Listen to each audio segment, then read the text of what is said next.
Well, Clinton Braganza presented the race bibs to Olympic champion Stephen Kiprotich and Jake Robertson of New Zealand at the final press conference on Friday. And he is in action in the 5 kilometres right now. So great support personally and corporately from Scotiabank, who've been here throughout the evolution of this event. You can see Alan Brooks there in the white and black, just pacing around, almost as if he's getting ready to race himself. But he's kind of completed a marathon already, hasn't he, this week?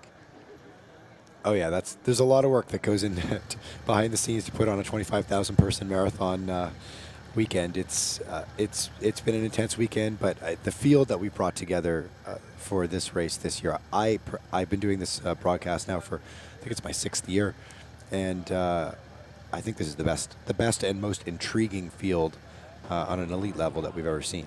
It looks like it's shaping up that way, and we saw lots of smiles, mainly because they're the pacemakers, not having to go the full distance, but he's actually got a team of 12 pacemakers in, so that everything that needs to happen in terms of chasing target times does happen. So let's have a look at exactly what lies ahead of them. So the race starts and finishes in a very closely together. It starts on University Avenue. It's a slight incline in the first kilometer. And you're going to go just slightly uphill. It sort of tamps things down in the first K. I think that's pretty useful for marathon running. And then after that first K, you're going to sort of bend around Queen's Park, which is a classic spot for doing 800-meter repeats if you're from Toronto. Is that right? Yeah, the U of T kids run a lot of their workouts there for cross country in the spring and the fall. And then it's going to head north up until the 2nd kilometer, where you're going to go onto Bloor Street. You hang a left. Immediately, you're going to see the Royal Ontario Museum, which is this sort of, you will see it in the broadcast in a few minutes. It's a pretty impressive building. And you cut across Bloor Street for a couple of minutes, and then you head south down Bathurst. This is where there are streetcar tracks. You have to be very careful, but it's very quick, all the way down to the lakeshore. And then you head into the wind for a few kilometers. This is going to be a bit of a battle today, going out to the 12th kilometer before that hairpin turn, right south of High Park area. We should salute from Toronto City Council. The leader of the cheer zone there is Councillor Doucette, who steps down, but has been a big-time champion of the marathon. We'll look out for her. Yeah, she's been really involved over the last number of years. This is where the race gets fast. You're running all along the lakeshore. It's quite wide open, and you're going to get a lot of wind, particularly in this first 5 or 6K where it's blowing on your shoulder and pushing you to hopefully not too fast a pace.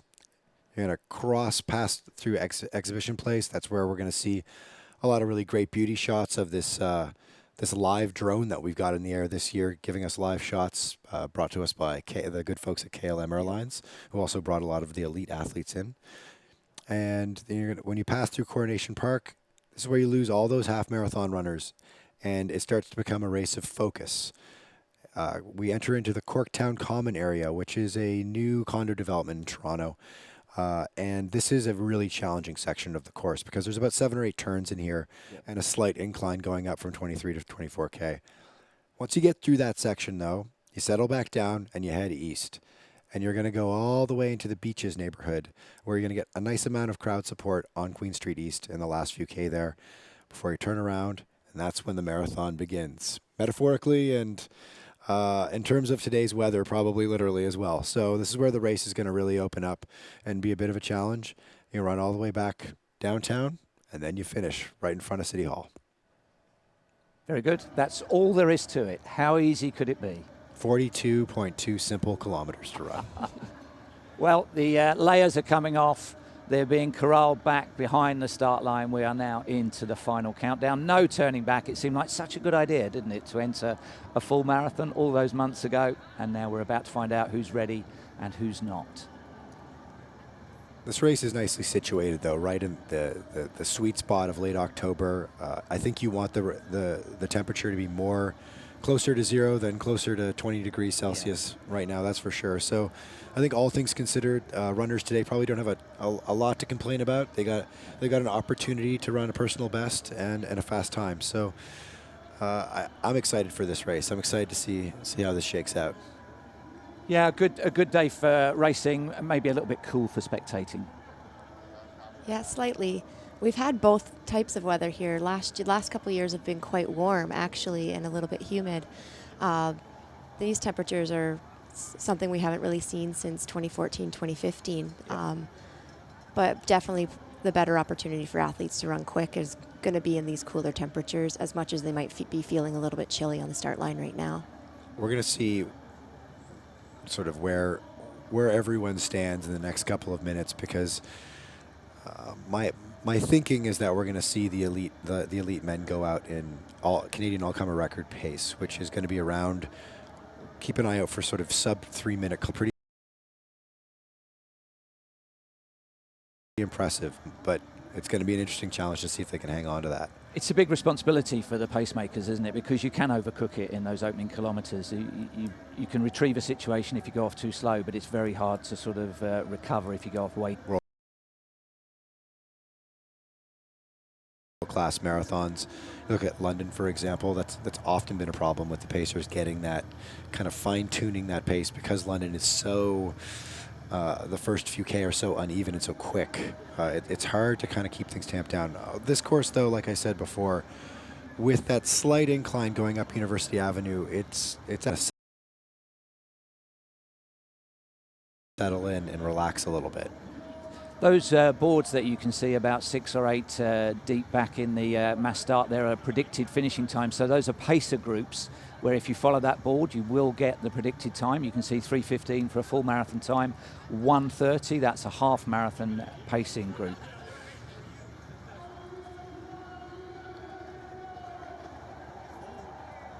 I guess not. Let's try that one more time. How are we doing, Toronto? Are you ready to go? That's more like it. Our starters here today, the Consul General of Greece and Mayor John Tory. Consul General Victor Malagudis, Mayor John Tory will be your starters, and they're going to get you right.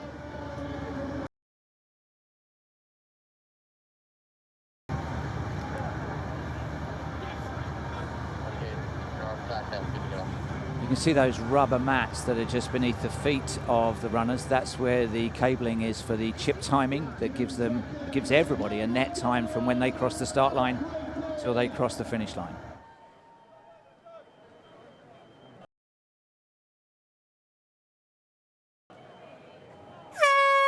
So away we go. We are racing in the 2018 Scotiabank Toronto Waterfront Marathon. The charge begins. Greek Canadians resident in Toronto, as well as the co-starter being from that community. The national anthem was sung by Anastasia Kakiganis. And my Big Fat Greek Wedding was filmed by and large in Toronto. So although it was based in another US city, a lot of the filming was done here. So let's just pick up on the early roll call. You can see Jake Robertson of New Zealand in the all black on the far side there. Meanwhile, it's a rock and roll party back on the start line. They'll take, what, 25 minutes to clear, probably 20 minutes maybe, to get all 25,000 runners across the start line. But they get a net time from when their chip activates as they cross the line. There's the 3:20 pacing.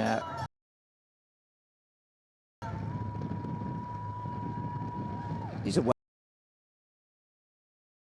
well strung out. It's not exactly tight formation, is it, after that initial charge? It's taken a little while to settle, and you can see the pacers just looking back, making sure everybody's there. Cam Levins is in the sky blue with the blue woolly hat, the debutant for Canada. I think this is perhaps the most exciting storyline that may unfold for us today, which is the 43-year-old Canadian men's marathon record set by Jerome Drayton way back in 1975. 2:10:09 has been haunting elite male marathon runners in Canada for generations now. And Cam Levins, I think, has about the best shot that anyone's had in a really long time taking it down. Some great training in Utah and in Portland, Oregon, where he is now living. He's from Black Creek, BC originally. was a great 10,000 and 5,000 meter runner, former Canadian record holder in the 10,000 meters. And I think he's going to be focusing today on trying to do something special, maybe a 208.30, 209, I believe, is where he's going to go out with the pacer. So there he is with the blue arm warmers vest and hat, Cam Levins. Now let's just see who's accompanying him. There's going to be essentially three groups. There's going to be those attacking the course record, and I know Cam Levins thinks he can get the course record and the win if he's smart. And then there'll be a secondary pacing group and actually a third group. So we're looking here at Group 2. Closest to the camera, Jake Robertson, who's got just one marathon under his belt for New Zealand. That's him in the sort of black and green gear with the black black beanie hat. So already the little wagon trains are starting to form up, Michael. It's an interesting group that's shaking out here so far. Actually a little bit smaller a group than I was expecting it to be from the onset here. But we're going to look to see these guys go around the first couple of clicks in about 6 minutes or so. I'm really interested in seeing what Jake Robertson is capable of doing today. He debuted in 2:08 at Lake Biwa in Japan, and he just seems born to be a marathon runner. He's fired up. He came here with a little bit of a chip on his shoulder. I think he wanted to mix it up with Mo Farah and Galen Rupp in Chicago a few weeks ago, but did not get the invite. So, but Toronto wanted him, pursued him, and he's had a great time. He went to the Raptors home opener a couple of nights ago. Was rocking a Kawhi Leonard jersey the other night in the hotel. I think he's loving his time in Toronto, and I'm really excited to see if he can do 2:06, maybe even go for the win. Well, Alan Brooks, as race director, is an Englishman turned Canadian, so he always has an eye on the Commonwealth aspect and is very keen to get athletes from around the globe. For those that don't know, Jake Robertson's backstory is that he and his twin brother Zane, almost as soon as they were out of high school in New Zealand, went off their own bat to Kenya and have lived there ever since. So they've adopted that Spartan lifestyle and that regime of running. And 8-10 years on, he's engaged to a Kenyan woman. They're building a property that they're going to host visiting athletes on. But his marathon debut has been eagerly awaited. He wasn't happy with Lake Biwa. I know he thinks he's capable of much quicker than that, so we'll find out. And then in the bright lime green shirt there is John Career. That's 2012 Boston Marathon champion Wesley Career's brother. Yes. Who is here running today. He ran Ottawa in the springtime, and also, again, speaking of disappointments, he was a bit disappointed with his performance, but he still ran a 2:09. Yes. And he says that he's gotten the pacing right in this block of training, where he sort of figured out how to better pace out that second half of the marathon, because that was his real struggle in the first half in the spring. So John Correa just sort of getting his elbows in the shot. There he is. We should also mention that Wesley Correa, as well as being an outstanding runner, was a politician at Senate level in Kenya. I think he's just stood down from that exercise, but highly unusual in that he was coinciding his elite racing with public service at national level as a politician. You know a bit about that, Mrs. Lawyer, don't you? Yes, I do. I'm actually really close with the Career family and have spent a lot of my time training over in Kenya with Wesley and his wife Tara, who's Canadian. And actually, Wesley's younger brother that's here racing served as my pacer for a lot. With a 2:09 in Ottawa last year, and is putting himself up with the leaders and has been very vocal that he's in contention to set the all-comers Canadian record on this course here today. He's young and has the wisdom of his older brother that he's able to draw upon now. Tactically, that was an interesting moment. It's such a subtle thing, but it's a very wide boulevard there, and they weren't quite running the tangents. No. You could hear the lead cyclist yelling, "Move over, move over, move over." Yeah. That was because they wanted to get them over so that they're not running, 42.3 kilometers in the end of the race. So these things are very important, and it's really the pacer's job at this point to find that line. Tangent. Just to clarify, Michael, we're looking at the second group here, aren't we? It's Cam Levins is in that. Is he in the group up ahead, in the So this is Group 2, I think, that Robertson's in, and I think we've got Baby Police and Cam Levins and one or two others in a group that's either, well, it could be just right of camera shot, or it could be that group that's a little bit further back. I'm just trying to look for the blue bobble hat. I believe Levins is back behind in that second chase group there, and this is Group A here. Right. We've got Philemon Rono, the two-time defending champion. He's the little guy tucked in right behind Jake Robertson there. I mean, he knows this race like the back of his hand at this point. He's going to sit and wait, like he has in the last couple of years. And I fully expect to see him at 20 miles, at 32K, trying to make a strong move in that last 10K. So this is the Canadian Challenge, and there is Cam Levin. So when we had the previous shot, he was about 80 meters back, something like that, riding with Group 2 of pacemakers. But this is also the battle for the Canadian national title. Early days. Let's keep an eye on the clock there. We're only 8 minutes into a race that could take almost a further 2 hours. The two guys that are trailing Cam Levins there are running the half marathon. You can tell by the bib there. It's a different color bib, the white bib. And they're I mean, very, very talented national class runners. We're looking at about a 104, 105 half marathon pace. Yeah. So that's on its own, a very impressive run. And for Levins, that's good because it's giving him a little bit of company. And maybe if these guys feel a little bit generous, they could get up there and work a bit of a chevron for him to help him out a little bit instead of sucking off of him. Is this a conservative start from Levins? I think it's a fair start. I think Levins, from his track days, is, he's competitive and he's going to get on his feet really fast. So he's somebody who's going to want to go out and hit that pace right from the first few kilometers, just his attitude. He's come into this weekend with a lot of confidence, a lot more confidence than I've seen him have in a number of years. So I'm expecting him to be sort of right on that 2:08:30, 2:09 pace right away. We'll get a split in a couple of seconds here. I mean, he's a man that said he's done well over 200 kilometres a week in training for this. He's always thrived on that ever since his high school days. So, Cam Levins riding with Group 2. Let's cut back, Lanny, and pick up on our elite women in the pack a little bit further back down the road. Yeah, so here you see the African contingency of the elite women's race all packed up. They're actually doing a better job of staying in a tightly knit pack and going to rely on those pacers quite a bit, especially with this wind. And you also see some of the half marathon men up there working off the crowd. A few of the marathon men as well will likely try to tuck in with these women. We see tucked in there as well as Allie Kiefer. She's running the half marathon in prep for the New York City Marathon in a couple weeks. She's one of the top U.S. women in that field.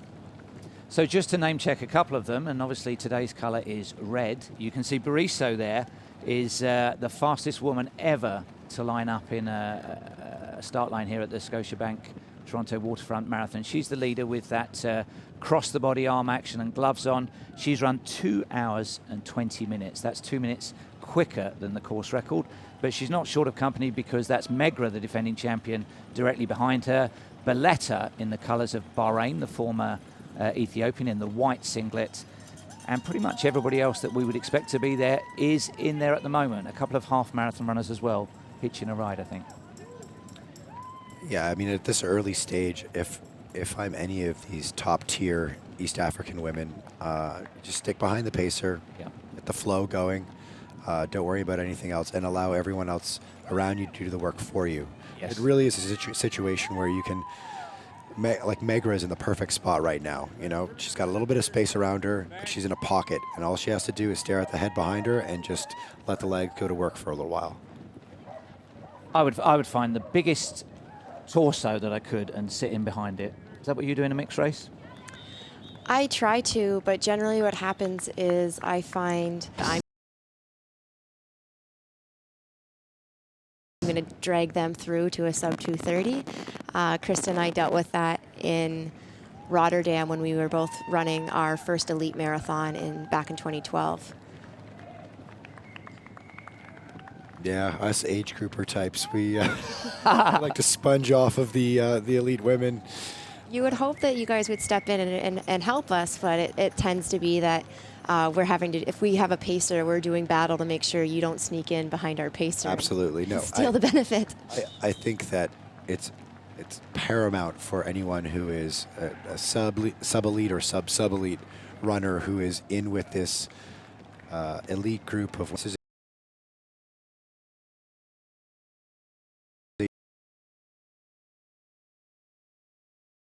do a little bit of work if you know what you're doing. If you're not confident helping, back off. Yeah.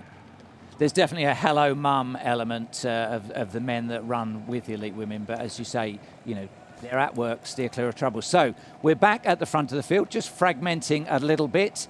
You can see runners get mesmerised by different lines, some of them staying on the yellow, some of them with a bit of OCD running between the tramways. But it's a bit more fragmented than you'd like to see. The women have got and stride for stride. This is a little bit more fragmented. Yeah, the pacers are actually running in their own pack, and the actual competitors seem to be packing up themselves. It is tricky. We've had an athlete trip before over these railways, and I know running on them, you almost are willing to let a gap form just so you can see where your foot is landing in front of you, because those tramways are slick and you risk stepping into them. And we're already seeing a little bit of fragmentation going on here. I mean, obviously this is the lead group right here sitting behind the Pacers. The Pacers are just the guys in front of them there. But we're losing two athletes already.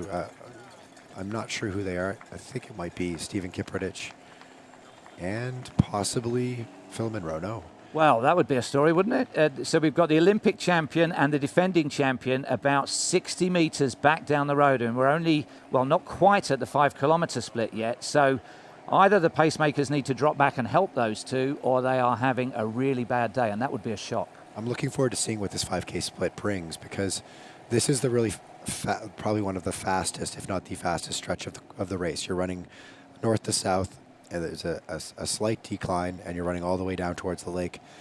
So it might be a case where just Rono and Kiprotich said, the Pacers aren't doing the right job. They're running way too quick. We're going to back off a little bit and sort of get a good rhythm going. Because finding your aerobic rhythm is, I think, the most important thing in these early stages of the marathon. It is. We always say that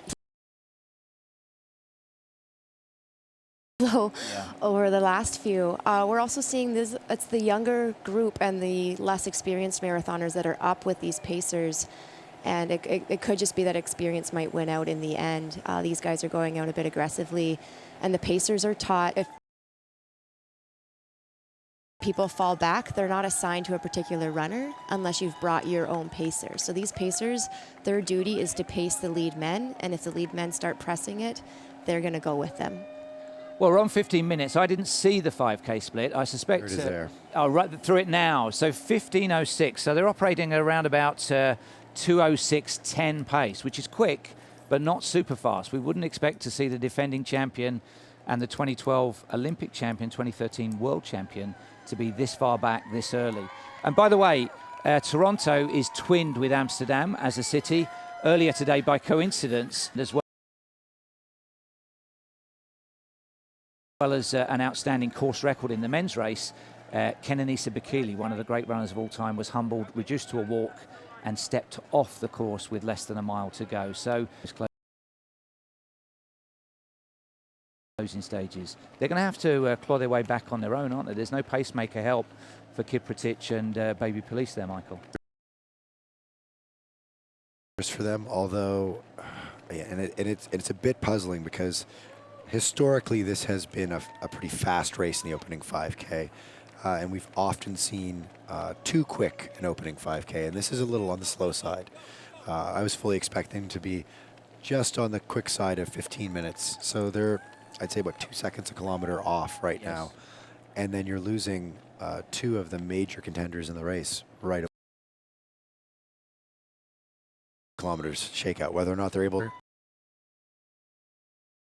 or if this is going to become a bit of a free-for-all. And also, if you're relatively new to pacemaking, these three are having a little race themselves, aren't they? They appear to be a little bit not looking over their shoulder, not checking where the actual full distance marathon runners are. So the women are now approaching 5K. Let's see how that's looking. It looks as though, well, a few gaps starting to open up. Yeah, there's still From the men is you see one pacer up front, whereas our lead men have, what was that, 3 across the chest? So as much as the women rely on pacing duties, they're also going to have to work together for this one, just to offset the fact that they don't have a wind block of three men running in front of them. You're seeing a little bit of gap coming through the water stations. Those are always where moves can be made. And this early in the race, they're going to just stay packed up. They're coming through that was just under 17 minutes. So around about 2:23 pace. So inside course record schedule. Let's go back and see how things are going in the Canadian women's race. So we can see Kinsey far left. Who's the runner with the blonde hair and the headband? That's actually Natasha Wodak. She's one of our top 10,000 meter runners for Canada. Was 4th or 5th at the Commonwealth Games this past spring. She's actually flown across the country to help Kinsey out. This is Kinsey's debut marathon. So Natasha is going to take her through halfway and then turn back and go and finish the half marathon. But Kinsey, and then just tucked in on the back corner there is the defending Canadian champion, Leslie Sexton. So they're going for, the goal was 2:32, 2:33 pace. They came through just around 18 minutes there. They're grabbing their bottles. They're just over 5K. So we're looking at something under 2:34 pace currently. And yeah,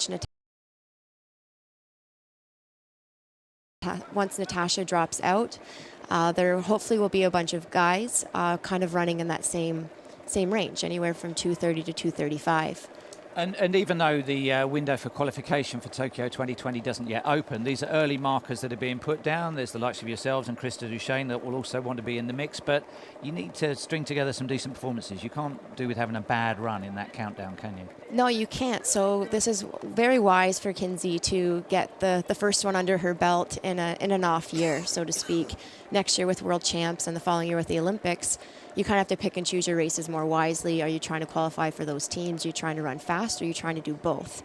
Leslie Sexton has actually become a veteran of Canadian distance running. She's not quite made the major teams, but she's been consistent under 2:35 in some of her better marathons. So she's looking to make a bid for Tokyo, and this is kind of just one of those benchmarks for her, and a defending title would be great for her resume. I think seeing their splits will produce a little bit more of a good snapshot of what's going on today with the weather. Yes. In terms of performances. These athletes will be focusing very, very carefully on getting that pacing correct for those specific times they're going after. Elite racing at the very, very front is a bit of a different game. It's a race. Yeah.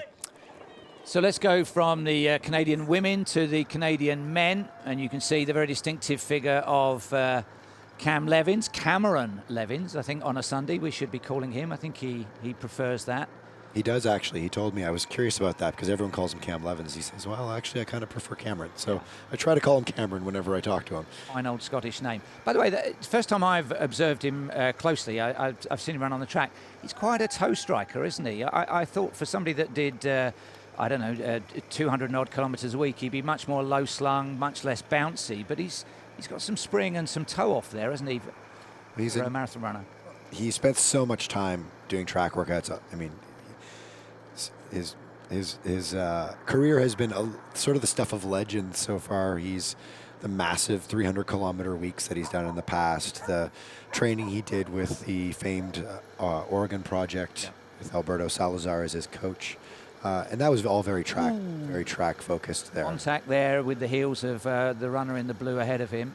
That's all those kilometres. You just got to be a little bit careful if you're riding that close to runners in front, especially when they're either veering around a turn or a drink station's coming up. Let's talk about Trent Stellingworth, because he's a notable sports scientist who's been in Cam Levin's corner in the build-up to this debut, trying to eliminate some of the uncertainties around it, and yet his drink of choice comes from a convenience store. Stellingworth called him when he was in Utah and said, go to a grocery store, forget all of the high-tech drinks. Go to a grocery store and you're looking for this type of sugar combination and this carbohydrate count. So Cameron was turning the backs on all the powdered drinks, and he found a lemonade at the grocery store called Country Time Black Cherry. And that's what he's got in the bottles today. He brought it with him on the plane just to make sure you had it. But you know what that means? It means that when his drink station comes up and he sees the little flag on his bottle of black cherry, he has to have it. And it's almost a superstition for runners. You see them turn back if they miss the grab to go and get their bottle. So let's hope he gets it. He's in a pack of 7 as we look at it now. Do we recognise? Well, let's go back to the elite women and just see what's happening there. And that pack has lost 3. You can see out the back door already. So we've got Bariso, we've got Biletta of Bahrain, the former Ethiopian, the former Belgian, and we've also got the defending champion in there as well. But they are starting to edge away, Lanny. Yeah, there's been a slight gap there. The women's races, it looks like there's actually 4. One of them's hidden behind. I know from training with the Africans, they're quite small. Yeah. And Kenya, with the elite women, they pack up just like this. And I wouldn't be surprised to see a tighter pack stay longer into the race. And the women off the back will have to now work together, because the pacers, again, are going to be set on your own to try and make that connection back up there. I would say, and looking at the clock in the right-hand corner where we're not even at 24 minutes yet, the women's course record could go down here, couldn't it? Because the pacemaker doing a good job. Still 2 hours to go, but it's much better clustered than the elite men. Yes, and right now they're actually on the part of the course where they're going to be running against the wind. So if they're running this quick now, ideally they'll take that turn at 12K and let the wind kind of push them down the course and allow them to gain even more speed, but potentially conserve some energy for the later stages of the race. And we should name check. He's not your stereotypical endurance athlete, is he? He's a big sort of triathlon build, isn't he? And they're also getting some help from a local guy as well, who's jumped in, who's a half marathon runner and who's doing a nice amount of work. Yeah. So they've got a nice wind block at the front for going out on the lakeshore here. Every year I set a personal best. So you can see Father Christmas is out on the course out in good numbers, and in a moment cheering zones out on the course. So let's go down there and join once again Michelle Jobin.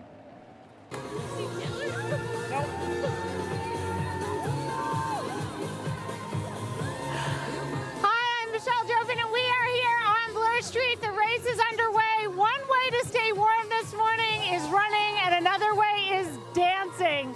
And I'm here with Sarah Lynn and Ali and the University of Toronto dance.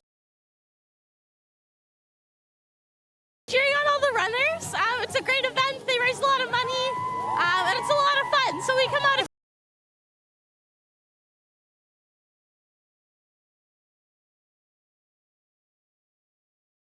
Every year. We also do events with the university. This is one of them. We're very involved in our community culture at the school, and then competitions are our main focus in the spring. So what is it about the marathon that you guys find really exciting? Oh, just all the runners. There's so many people. It's for a great cause. Actually, one of our team members this year is running, so that's awesome. That's awesome. So you're supporting them as well. Yeah. It's a great way to stay warm, like I said this morning. So we're going to dance. They're going to run. It's going to be great. Thanks so much to you both. All right, back to you.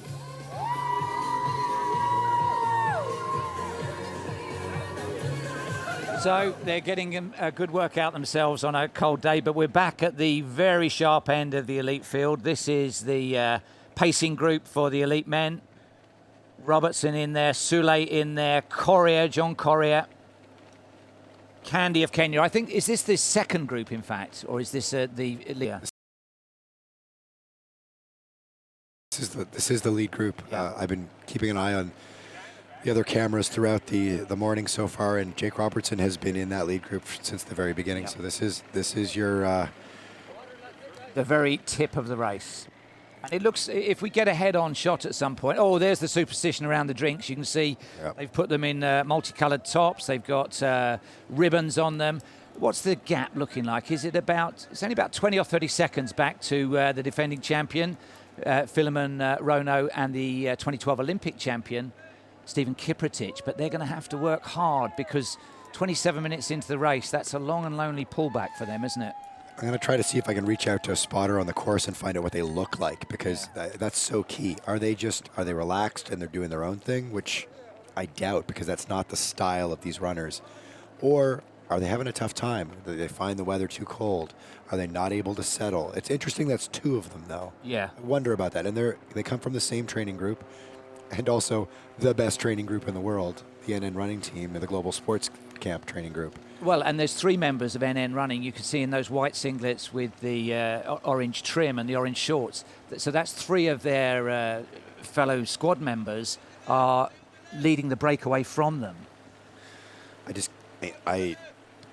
You've got to put your faith in the defending champion. He knows how to run this race. Yeah. And also Stephen Kiprotich, who is a gold medalist in the Olympics, a gold medalist in the World Championships. He knows how to run a tactical race as well.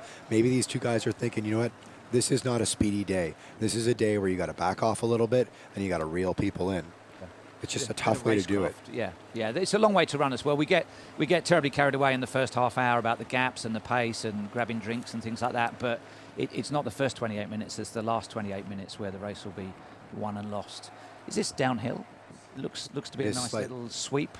It is slightly downhill in this portion here. You just got to stay relaxed. This is where you're out on the Lakeshore Boulevard area, and you're getting a little bit of cheers from the cars that are down below there. Been gridlocked for the last half hour. Yeah, hopefully they sounded like friendly honks. Yeah, they did. You can see it off the Pacers shirts that they're definitely running into a pretty decent headwind right now, and the men have packed, these lead men have packed in well, nice, and seem to be mimicking the women's race nicely now that they're going to take advantage of the Pacers there. So we're looking at something a little bit under 30 minutes if they're going to be going after the aggressive 2:05 mid range that they were talking about leading into the week. My guess is they're probably going to be a little bit north of 30 minutes, and it's a little slower. And that would still be right on course record schedule. But you're right, they've slowed over the last 5K, maybe because of that headwind, which they're about to recoup when they make the turn onto the foreshore.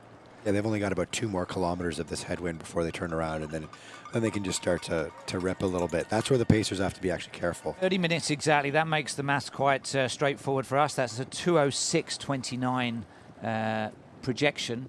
So good running. I mean, they're doing a great job, but it's just a concern that 2 of the biggest names that are in this lineup seem to be drifting back a little bit with nobody to help them. Yeah, Philemon Rono, who is, again, the 2-time defending champion, is quite a few seconds back now, and he last year ran the Canadian All-Comers record, fastest time ever on Canadian soil, of 2:06.52. So they're going after that time still. This is going to be one of the great mysteries of the next few minutes of this race. What is going on behind this lead pack with 2 of the big contenders? So we'll find out. Are they clever or are they hurting? And we drop back a little bit for the Canadian battle, and it looks as though it is just Cam Levins. I mean, I'm not familiar with the name of the guy on the right. 2 of them are pacemakers, and 1 may be a half marathon runner. But Levins going okay in mixed company. He's looking great. I think he's, this is where you set it and forget it. You turn your brain off a little bit. You let those guys in front of you do the work, especially going into the wind like this. Looks good. Looks smooth, like his form. Looks relaxed. He looks very aerobic within his zone. The guy on the right, he's in a Toronto Olympic Club vest. Interestingly enough, Toronto Olympic Club was Jerome Drayton, Canadian record holder from 1975's club. So a little interesting connection to history there. He's a Canadian-Ethiopian runner who does, I'm assuming, does not have Canadian citizenship, although we can check on that.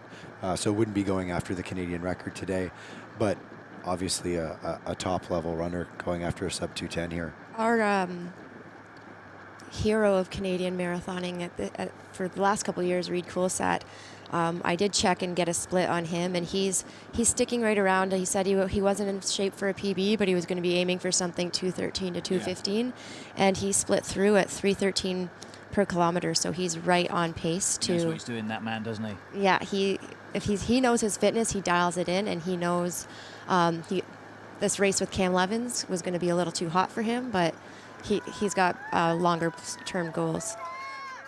And as we cut to the elite women, by the way, what does Reed Coolsat and Lanny Marchant have in common? They are both heavily invested in brewing. He helped make the brew that's going to be launched after the race, and you've got a brew being named after you, a beer. I have a beer coming out at the end of November. Reed beat me to it, and everyone's going to get to drink it for free at the finish line today if you were a race participant. But yours is a stout, which is a bit Marmite, a bit Blair. Mine will be a black IPA, and we're calling it the Black Sheep. So I'll let people draw from that what they'd like. If it's a bit tangy, we'll come back to you. Let's get in with these elite women. There are 4 of them still, with 3 men for company. As we look back at that left-hand sweep, they've just come down. Have they opened up a big gap on the 2 women that have dropped back? No. Yes. They have. Well, no, we can't quite see fully back, but it's Bariso and Megra leading the charge here. 2 of the fastest women on paper, and they go through in 33.5 minutes. So they are operating at around about 2:22, low 2:22 pace. So the women very much attacking that course record en masse at the moment. This is exactly the way you want this women's elite field to shake out. You've got the big heavy hitters in, and they're on pace. They're settling down. They're nicely bunched together, and should be interesting to see see who cracks first. They'll get pacing up to about 30 kilometers, and then after that, the gloves come off. So that's the elite women. Very soon we're going to be catching up with how the Canadian women are doing. How is Krista Duchesne in the mix there? She wasn't one of the names that you name-checked last time we saw them. Is she somewhere between? No, Krista Duchesne, similar to Reed, decided to come in with a very different race plan. So her 5K split was about 30 seconds back from these ladies here. So what we're seeing... So there they are. There they are. So that's Kinsey Middleton and Leslie Sexton are the top 2 Canadian women, and they're being paced through, looks like, with a few men running the half or the full. And then, as previously mentioned, Natasha Wodak is lending a hand to help pace some of her teammates. She's done this marathon once before, and last night at dinner made it pretty clear she's a one-time marathoner. She's going to stick to the 10,000 and the half marathon distances. What we're not seeing is another one of our elites who came over from Australia, so I'd imagine these temperatures are a bit chilly for her. Jessica Trengove was split through about a minute ahead of our Canadian women, so she's kind of in that between pack. She's not with the lead women, and she's not with our Canadian women, but she's a world-class athlete of her own right.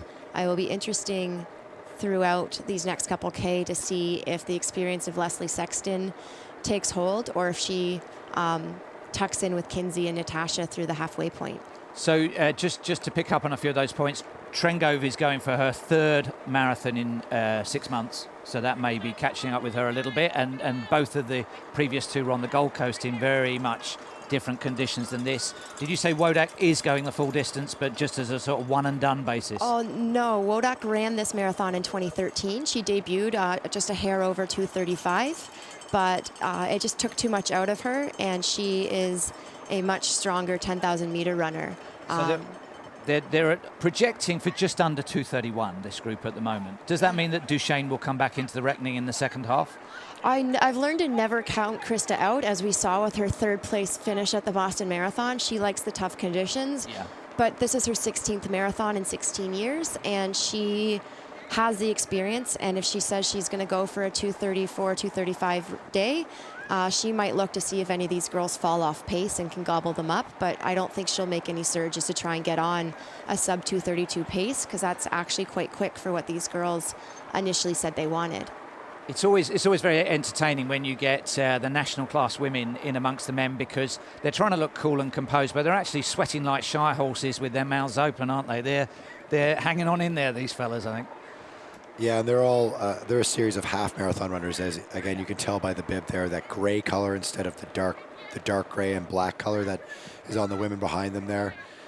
They're chatting quite a bit. Yeah, they are. Anyone who knows Sasha Golish, she's running the half marathon in the pink, and Natasha, they're only going half the distance. They can be a little chatty, and they are chatty Cathys in their own right. Yeah. Anyways, Wow. so I know if I were in the race, I'd actually appreciate that. Would you? You want to dial in, but a little bit of a distraction or a little bit of normalcy to what you're doing, it makes it feel like a training run. It takes some of the pressure off and conserves kind of that like deep thought that you have to put into the race in the later stages where you're by yourself and you have to dig deep. So these girls are all close, they're all good friends, and why not try to make it feel as comfortable as possible until the discomfort really starts to set in. How would you call it at this point? What do you think we're likely to see over the next hour and a half or so? I really am not certain. Leslie is definitely dialed in. She said this is one of the best builds that she's had in quite a while. But Kinsey's the wild card. She surprised me when she came on the scene in the 10,000, and she's been a solid 32-minute runner, just 32 mid, I believe. And she trains in the U.S. She's married down there, and marathons, and duked it out with Natasha and some of these other girls. They're letting the leader go there, aren't they? Because they were much closer together when we first tracked back to them, and now it's a gap of about 10 or 12 meters. That group of half marathon runners, or rather, I guess, are a little bit, which I think is, shows a certain amount of wisdom there. Well, what I find interesting is there was supposed so Natasha might be having to make a game time decision if she's going to continue on and help these girls out a little bit further. If not, then we'll see a very open women's race where it is a true head-to-head race without the help of a pacer. Okay, well, decisions. Let's go back to the elite men, where I think everybody, it's just a different formation. They are running much more tightly now, which does that suggest they are taking on the headwind at this point still? Or no, they're in the tailwind section right now, okay. so they're just flying along. They're heading west to east for quite a few kilometers now. They're just getting settled in. I like the way this group looks. Everyone looks very comfortable, conversational. As you can see, Felix Candy there, just sort of asking about pacing and where they're at, where the next table is. This is when you've got to just kind of get settled, find your line, and set it and forget it for a little while. Well, one runner that is absent and at the moment is the defending champion. We're looking back down the road. He is still a long, long way back down there, bidding for 3 in a row. We caught up with him earlier in the week. It's Philemon Rono of Kenya. I feel excited to come here for the third time. So I came for a fantastic race. That's my target, to win for the third time. I work hard because it's my profession.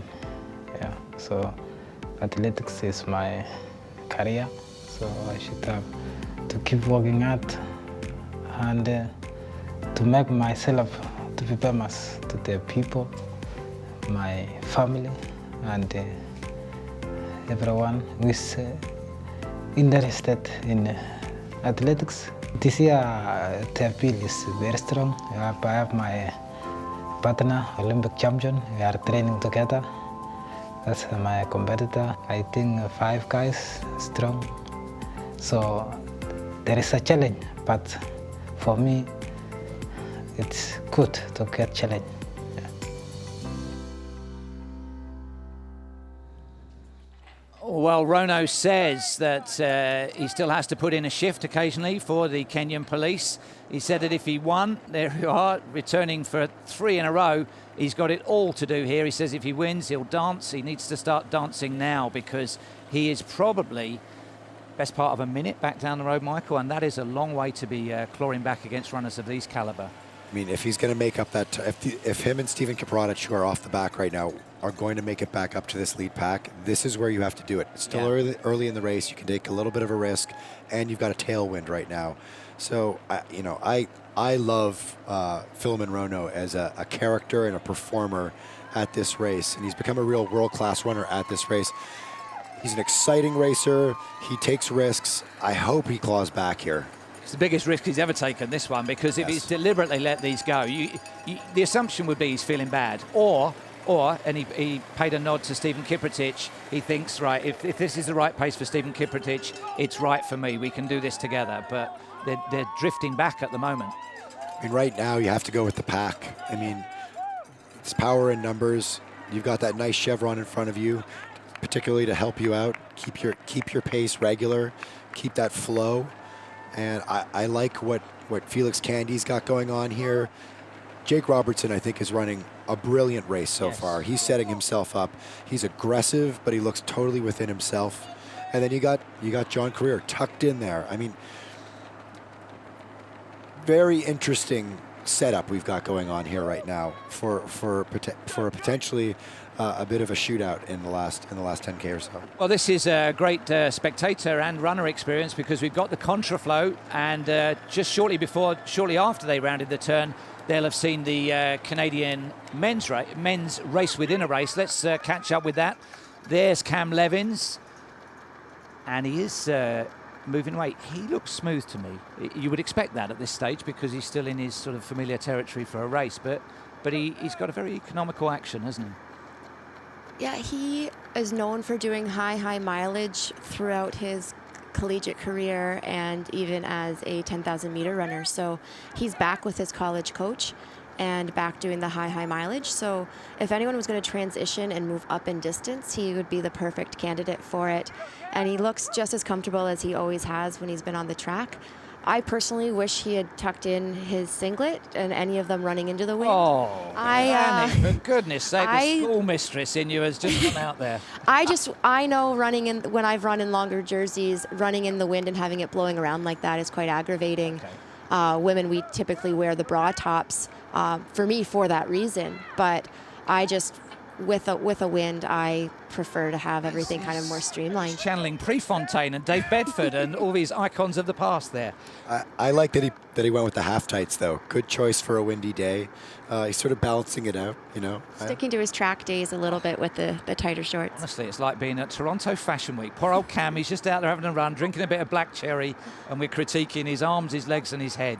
He's going well so far, but still early days for the Canadian Hope. Let's just remind you of the big story. There is a $43,000 bonus if he breaks the Canadian record, and that's because it has stood for 43 years to Jerome Drayton at 2:10.06, is it? 2:10.09. And he's just finishing cresting the biggest hill in the race, which is not much of a hill.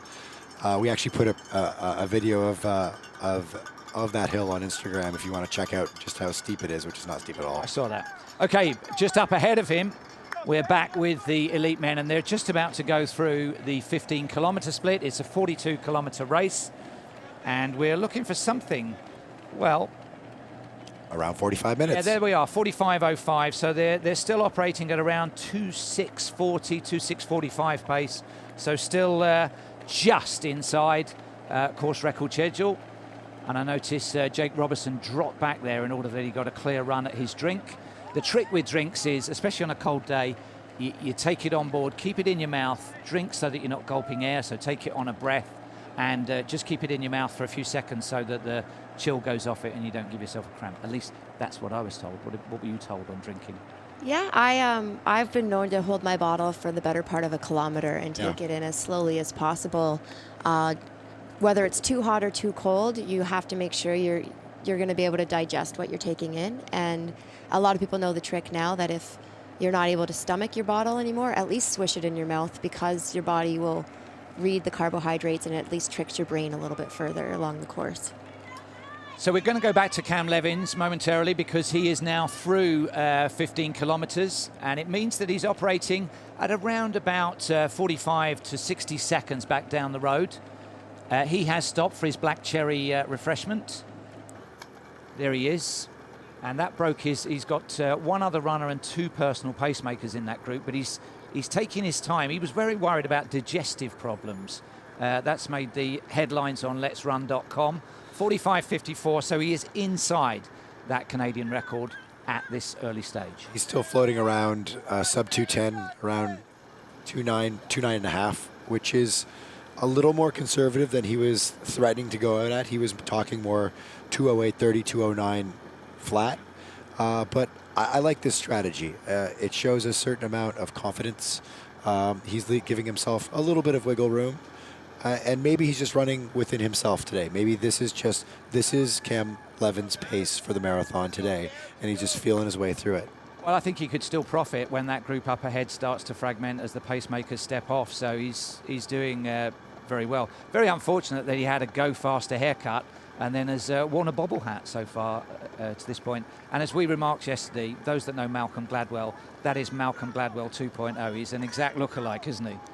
I believe there's a photo of them standing side by side at a track meet a couple of years ago, and he does sort of look like Malcolm Gladwell as a 30-year-old or 25-year-old. Yeah.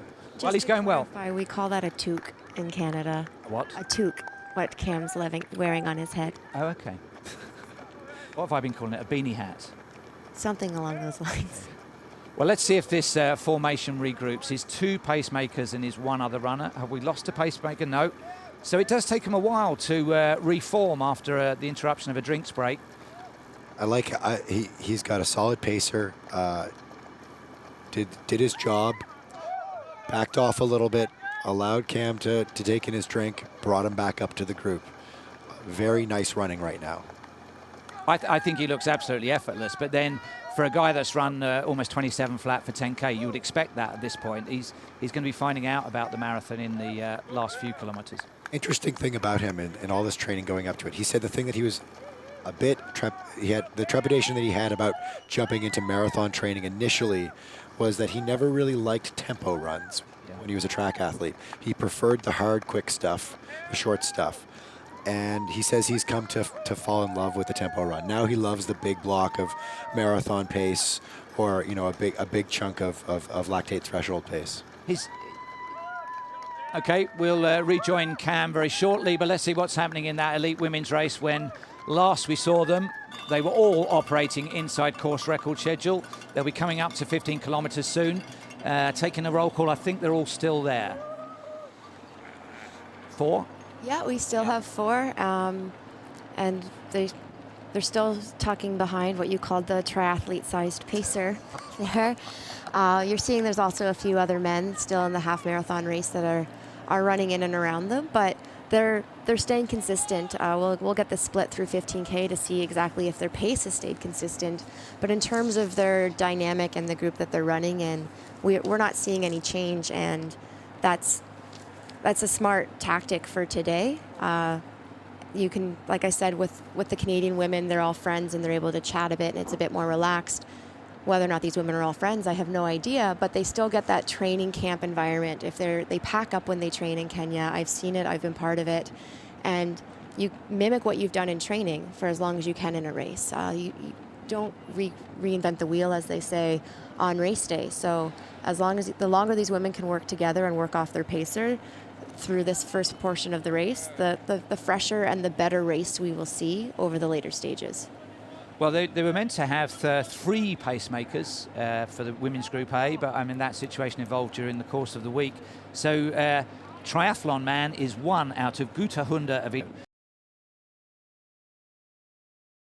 They've gone through 15 kilometers in 50:10, and that means they're operating still just outside 2:21. Tremendous. It's going down, isn't it, the women's course record? So far, so good. Both the men's race and the women's race are going as per script, with the exception of a couple of the top-tier men dropping off the back. But in terms of pacing right now, really like what I'm seeing on both sides. So here we are back with the elite men's race. We've still got, is it 4 pacemakers in there? 3 pacemakers in there. We should name check them as well. So men's Group A, the pacemaking team, the squad, is Patrick Sieli of Kenya, Alex Kibaras of Kenya, Luke Kibet of Kenya. And they are shoulder to shoulder, a flying wedge. And what great, isn't that great? Look at the applause. That must be a great feeling. Even if you were going through a bad patch, to have your fellow marathon runners applaud you, serenade you as you make this section of the course. Brilliant. Yeah, I think that's one of the special aspects of the marathon, that it's, It's often said that it's the truly democratic sports experience, because everyone from the best runners in the world to your back of the packer is doing the same thing. And you see that there, like that's a really positive experience for these guys at the front as well. I noticed they're not reciprocating. I think the least they could do is applaud the masses as they come the other way. Listen, as Rono said in the interview spot earlier, this is his job. He's going to work. So they just need to stay tamped down, stay cool, not chat too much, and keep relaxed. Well, they've just passed Father Christmas again, so he's getting busy around the course, almost as if he's got mythical transport. No crucial breaks apart, of course, from the 2012 Olympic champion and the defending champion, so far being heavily dropped from this elite men's field. And let's go back and check in with the Canadian women. Lanny. Yeah, so we're seeing Natasha Wodak has taken on the sole pacing duty of our top Canadian women's race.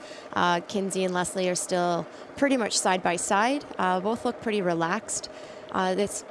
This is going to be a very interesting race between these two ladies once Natasha steps off to complete the half marathon of the course. We're waiting for them to come up through their 15K split, but they're running even from what it looks like in terms of their efforts side by side. And this was actually very similar to how Leslie Sexton and Lindsay Tessier ran the first half of the race last year. There was a bit more of a pack then, but Leslie didn't make a move until past halfway. So we'll look to see if she does something similar this year to defend her national title. Well, 53.45 would bring them in just outside 2:31 pace. So that's what we'll be looking for, going over the checkpoint, hopefully in the next 10 or 20 seconds or so.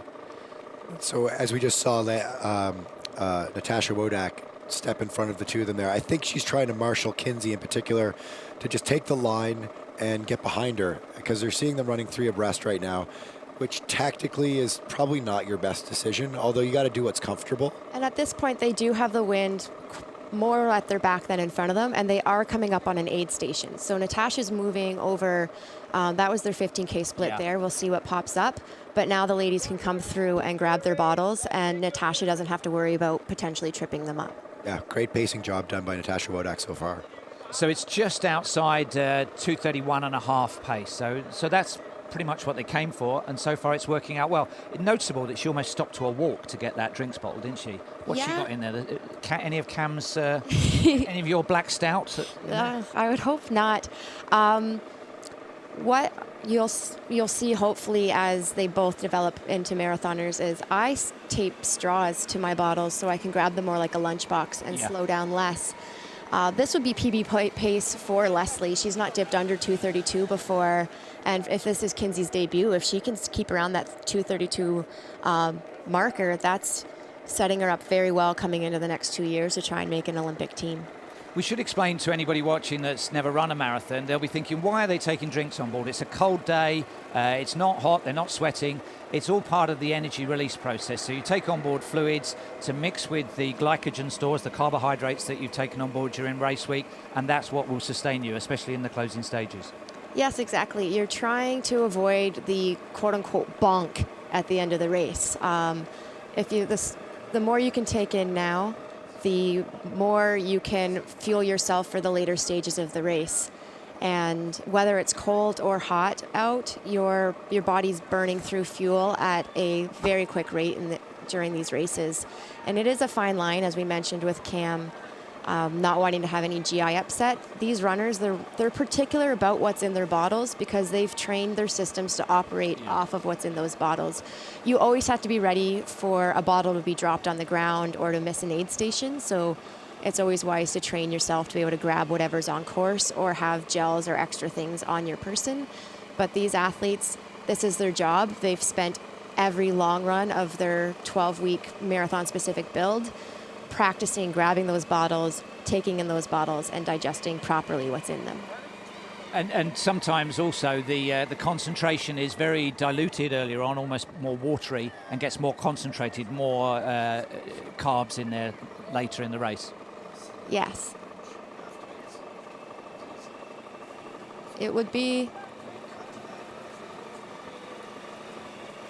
So I think we've got one eye on something that's happening around Cam Levins. Let's see if we can go back and get the picture of Levins, because it looks as though one of the runners that was in the leading group has dropped back to him. So the first of the pick-offs has happened. Now, who is it? We're looking, trying to read the bib. Oh, it's Rotic. That's Steven Kiprotich, It's Olympic Kiprotich. champion, yeah. It's Kiprotich. So the Olympic champion.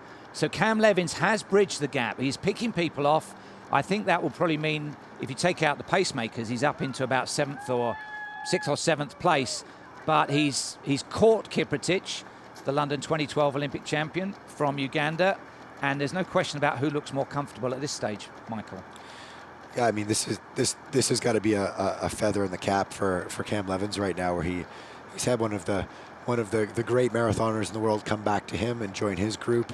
And it's another person to run with. It's another person to potentially battle with when the Pacers eventually do drop off after 30K. So this is a good thing for Cam Levins. I think Cam's just been running very steady. He's still floating around that sub 210 pace, 209.5 or so. This is a great Kiprotich, although it's better than dangling out on your own. Well, it's big for Canada as well, isn't it? For Alan Brooks, he'll be tap dancing here. He's brought an Olympic champion to the race, and also does mean, though, that Philemon Rono must either be on his own or trying to close the gap to that leading group somewhere in the no man's land between this third group, as we'll call it. We'll try to find out what's going on with Philemon Rono. Running on his own right now. I mean, he does have the wind to his back. That's definitely a positive. But the negative is it's so much harder to do the work by yourself. And if we, notwithstanding that he's running with his shirt flapping, which discussed. Levins was born to do this, wasn't he? He's looking super smooth, very, very relaxed, even in esteemed company. Yeah, he has put in miles as a marathoner for the majority of his running career, and it shows. He's very smooth, minus the jersey flowing in the wind. Get him a crop top next time. That'll have to be the answer. But he's not riding up too close to him. He's not dropping back too far. He's just cruising along, and that's what you want to feel in a marathon. And it will be interesting once the Pacers drop out, where he's at, if he's been able to close the gap on some of the other elite men, or if he'll have to go that last 9 to 10K solo. They're going huge cheer zone. It's the Parkdale Road Runners. They've got confetti cannons there, and I mean, they've got runners that are running in the recreationally in the race. It's extraordinary to run through that recreational. Nice lift, because they'll keep that going for everybody. That's not just for the elites, is it? Well, I don't think I've seen a race this year, apart from Boston, where at this stage in the race, all of the runners in that group still sporting gloves, still wearing bobble hats, or what do you call them? Toques. Toques, still wearing toques. At some point, metaphorically, rises a little bit, because they won't be that cold now, I wouldn't have thought. It's 1, 2, 3 degrees. What would you reckon? Would you keep them on throughout?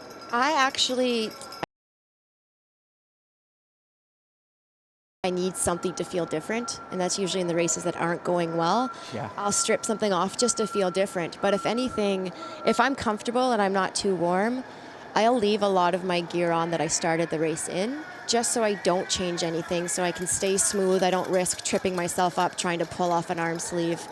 Desiree Linden spoke to that at the end of Boston, how she was worried about her zippers. So I mean, for those of you that didn't know, Boston was run this year in biblically bad conditions. It was absolutely horrendous. Torrential rain, biting cold, strong winds, gale force winds. But Krista Duchesne, she was used to those conditions, got a third place. Mark there. So we'll get a half marathon split coming up soon, a really important split. Gives you a global, a bird's eye view of what the races, how the races played out thus far. You see the Scotiabank Arena in the background there. That's where the Toronto Raptors and the Toronto Maple Leafs play. And there is a huge cheer squad. If you're watching along on your phone right now and thinking to their cheer squad at Bay and along the lakeshore, because 2 games. Like, I'm online and buying one.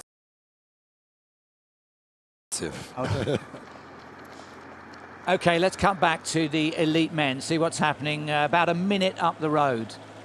And you can see plenty of toques still being sported. 1 or 2 have cast off their gloves.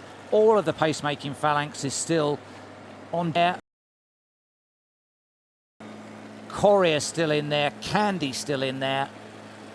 And I'm just looking at, so it's 4 going the full distance and 4 pacemakers.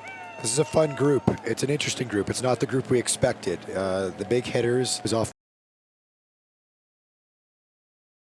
the back somewhere. We're still trying to figure out what the heck happened to Philemon Rono. We know where Steven Kiprotich is, the Olympic champion from 2012. He's with Cam Lev behind these guys. I like what Felix Candy is doing. Train together in Africa. So Robertson pointed out that he's done some massive long runs. Big blocks, and the only man standing in a 30-person group at the end of that block next to Robertson was Felix Candy. Wow. So this is an interesting rematch. These guys, of course, can see a pacing clock in front of them, but it's interesting to me where they haven't got the lead truck, so that group around Cam Levins, they're not looking at their own watches. I guess they got one. So this is halfway, and you can do the maths. We're on 2:06.34 pace, so just 18 seconds inside course record schedule. It will be down to 4 at some point. Alan Brooks said they can go as far as 38 kilometres into the race as pacemakers, so they may get a bit of help into the depths of the race. Who's off the back there? That might be Sule that's off the back there. We'll get a check on that in a second. No, I think Sule's tucked in behind.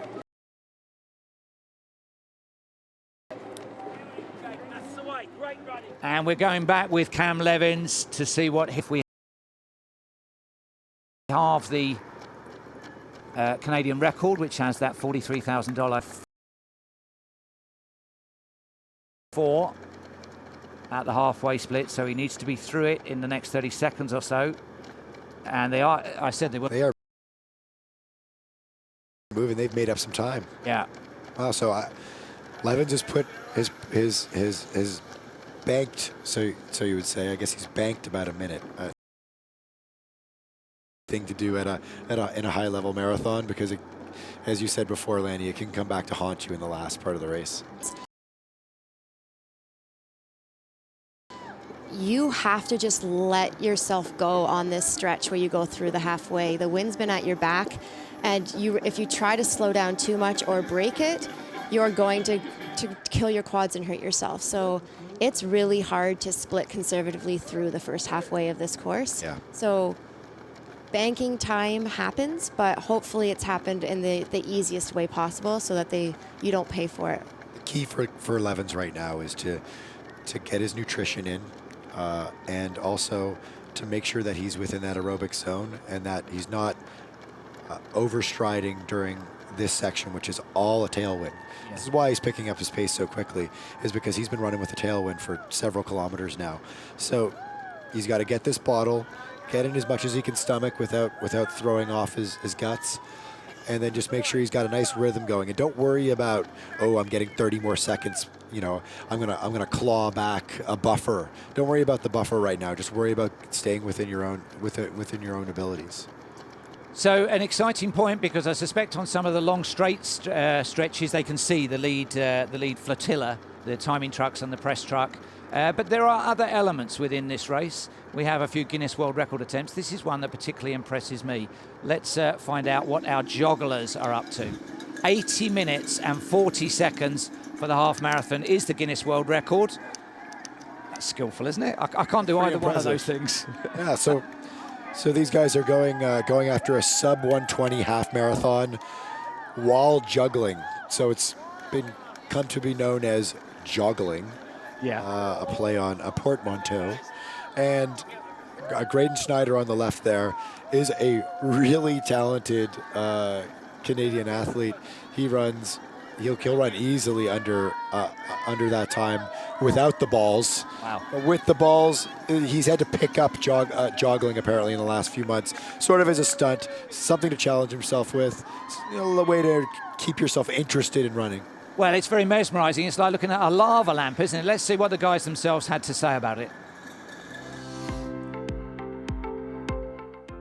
So you guys are joggling the half, and you're gonna break a Guinness record. I understand. Try to. Yeah. What's the current record right now? It's 1 hour, 20 minutes, and 40 seconds. Okay. And you're both aiming for that goal? Well, I've been trying to get comfortable with 340, 345 pace, just to make sure that it's like, a little bit under. Who's winning between the two of you? Well, the last time we raced against each other, Graydon beat me.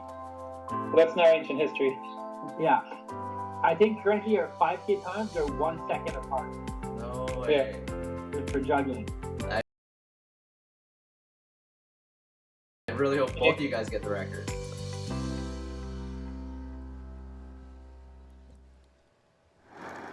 Well, I'm not easily impressed by all of the Guinness World Record attempts, but I'm very impressed by this. That was our colleague Chris interviewing them both on Skype earlier in the week.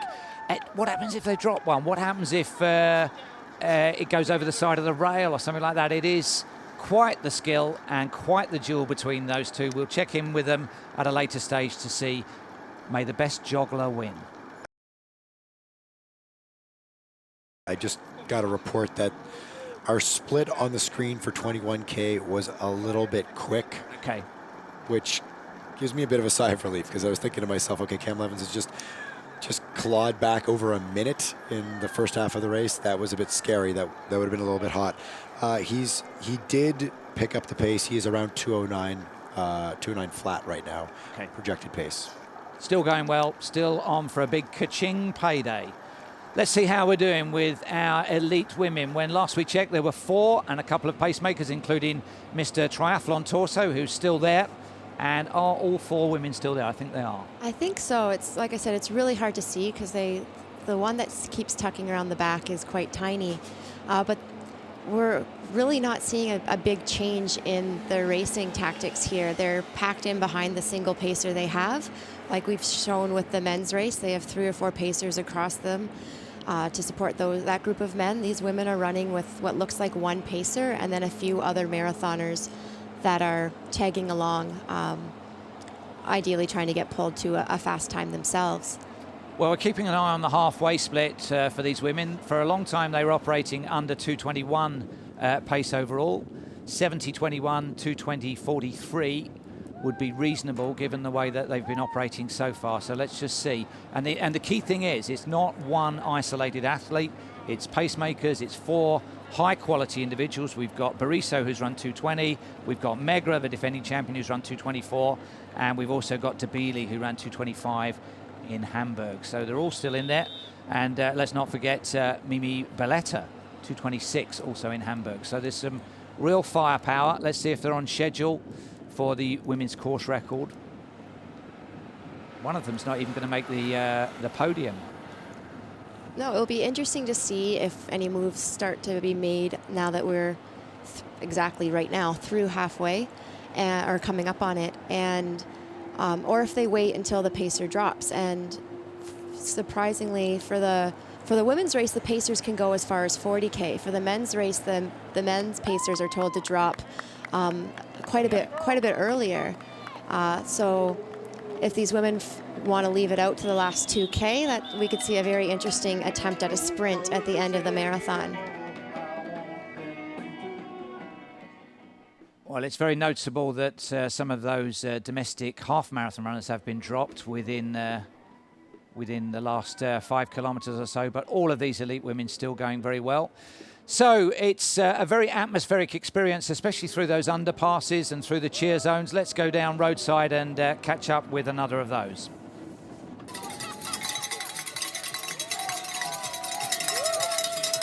All right, we are Westgates, and we are here with everyone from West Neighborhood House, and we are so excited to be here with you. I'm here with Maureen and Emily. Tell us what West Neighborhood House is all about. We're a multi-service neighborhood center in this part of Toronto, downtown West Toronto, and we serve, as you can see from the people here, kids, youth, and seniors and adults, all in our area, trying to do building bridges between different people. And today we're out here celebrating all these runners. It's a fundraiser for the house, and other charities all along the race course are also raising money for their own good work.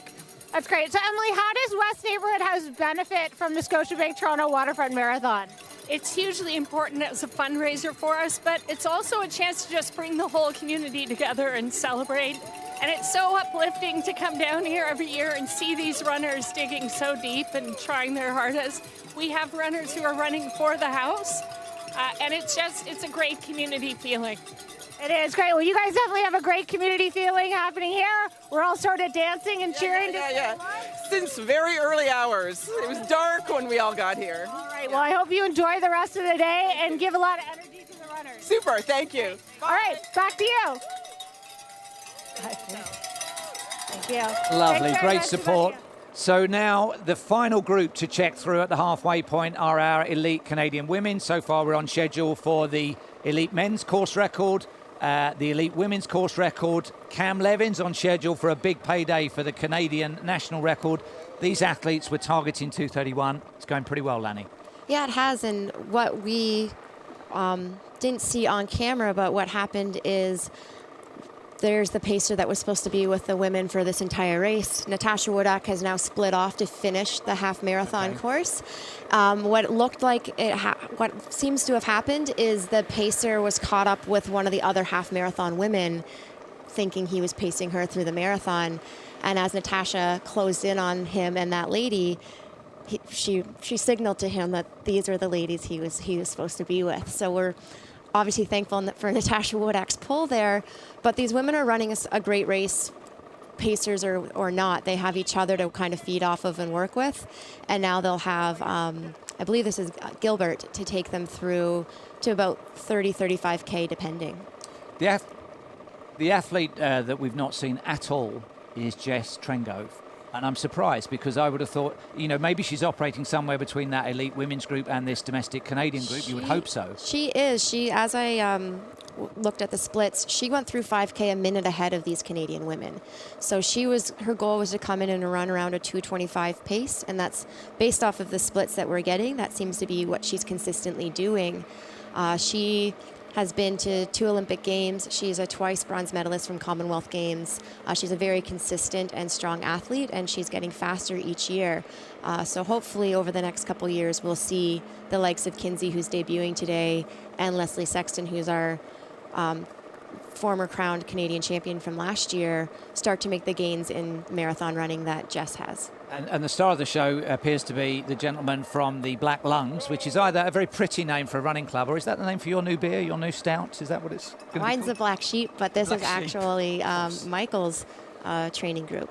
That's Dan Way, one of my buddies and club mates, and he's out to probably break a 2:30 today, or be around a 2:31. So he's right. He's good in this group. Smart, experienced marathon runner. Actually knows Leslie Sexton quite well. They're pals. So does mega mileage. Really good distance runner. So he should be able to help them, and he should be able to stay with them for the second half of the race. And we know he will because the camera's there. So he'll be around Exactly. for the duration. Does like the camera a little bit. They're just on the head-on shot as we go through halfway. So you can see it's 2:31.30 pace at halfway. They all look pretty good value at the moment, including the pacer. They're running very consistent, and it'll be, the goal was 2:32 pace. They're slightly under that, and for a debut in Kinsey and for the veteran in Leslie, that's going to be a lot of fun to see. This is the future of Canadian marathon running and what they're going to do over the second half of this course. I think Kinsey's running the race that she was dreaming about last night, no doubt, right now. I mean, this is under 2:32 pace. She looks pretty comfortable. You would like to see her sort of tuck in a little bit more, and she seems to be doing a little bit of work, which I wouldn't be doing. I appreciate more kind of what Leslie Sexton's up to right now, which is showing a little bit of experience and wisdom with the marathon, where she's just kind of hanging back, and her paces are just kind of clicking along. She looks pretty relaxed, which is good. We should say that this is the Canadian National Championship, so there's a national title at stake, and it's also the culmination of the Canada Running Series, which is an Alan Brooks invention, and it has revitalised endurance standards in Canada over a decade or so. It has. It developed us on the road, and I say us including myself, Krista Duchesne, Reed Coulsat, Eric Gillis, Dylan Wykes. All of us that were on the 2016 Rio team got our start with the elite races of the Canadian Running Series here in Canada. We were able to develop, race each other, and not have to travel far or battle to get into US or European races. And these women here, Kinsey to debut here and be given elite status is huge, and wouldn't necessarily have been able to receive that at any of the other major marathons. So it's through Alan Brooks's races that these athletes get these opportunities. Yep. Good man, Alan. Let's go back to the Canadian men, and in particular Cameron Levin, who has just grabbed his latest bottle of off-the-shelf black cherry, and he could, it's in his hands, but he could be the story of the race, because remember, he is operating inside Canadian record schedule. It has been a millstone for 3 generations of Canadian distance runners. It was set by Jerome Drayton in 1975 in Fukuoka at just outside 2:10, and he's going well, Michael. He's running through one of the most challenging parts of the course, which is this kind of screwy area in the mid-20s where you've got to do about 7 turns. So this is a point where he needs to focus. I like he's taking the line really nice. So he's following the tangents intelligently, not overrunning this course. And he's got great company. He's got the defending 2-time champion Philemon Rono tucked in there, as well as Olympic and world champion from 2012 and 13, Stephen Kiprotich. So he's got 2 really smart dudes running with him right now. Just a bit concerned that he's at the back of that group, but it did split up as they went for the drink station, and he's very wisely taken his time getting back on board. But remember, those 2 are the athletes that broke back from the lead group. So he's operating just over a minute behind the leaders. This is where his pacer, the guy in green and black, needs to chill a little bit and keep an eye on him. Yes. And not worry about the rest of these guys and not start to pull Cam. He's got to listen to Cam and go on Cam's pace. Yeah. And this is also where Cam, maybe the lack of experience might be an issue. I'm not sure. We'll find out. But this is where Cam needs to be a bit communicative. He needs to give him a shout and say, "Hey, listen. Yes. This might be too hot. Let's do our own race here." Well, and also Stephen Kiprotich looked like he drifted back. Well, he had drifted back over a minute, but now he's revived, hasn't he? And he's putting in little surges almost imperceptibly, especially at the drink stations. And Philemon Rono has come from nowhere, but dropping back, whereas Levin's on the way up. Levins has to be careful because Rono and Kiprotich are 206 guys, yeah. And so they're capable of more. I think, and Levins doesn't know what he's capable of. No. So he does have to be mindful of that. His biggest challenge today is the distance.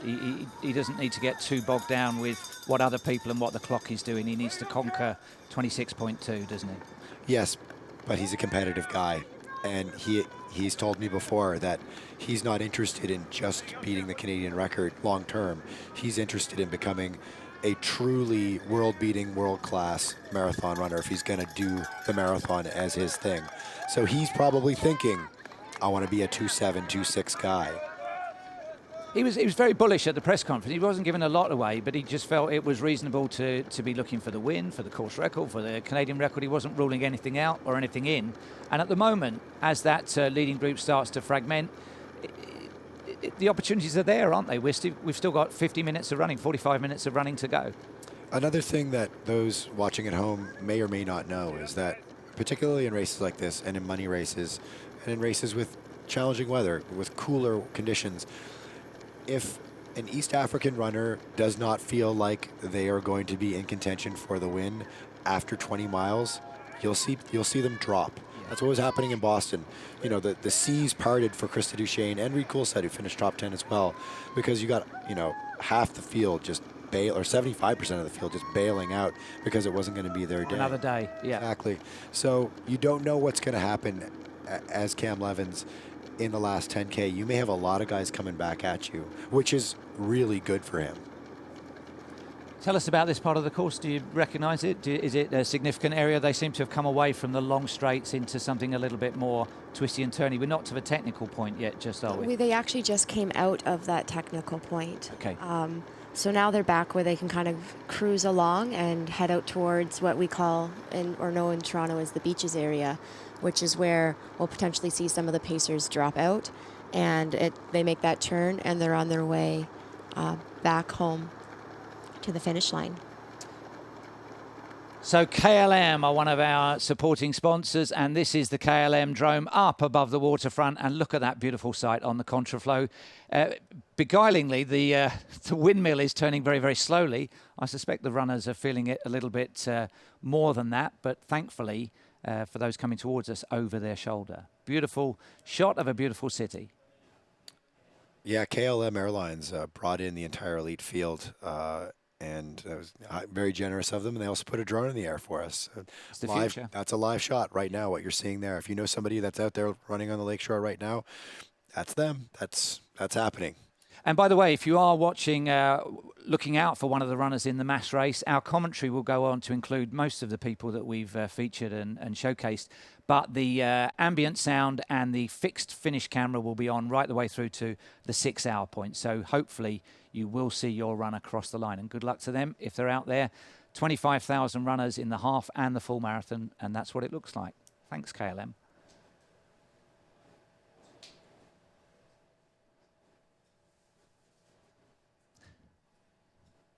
And back with the elite women. Are we down to 3? I think we are. We've lost 1 as they come down this, well, they're diminutive figures, but I think it is 3, isn't it? It is. There's one just, she's dropped off the back. I'm not quite certain who that is, but it looks like they're still in that twisty-turny section of the race. Well, we've got Beletta there, the Bahrainian, in the white singlet with the red. Just 25k, so they are still on schedule for a mid-2:20 time, and that would be absolutely phenomenal. They've still got some headwinds to contend with in the downtown parts of the course.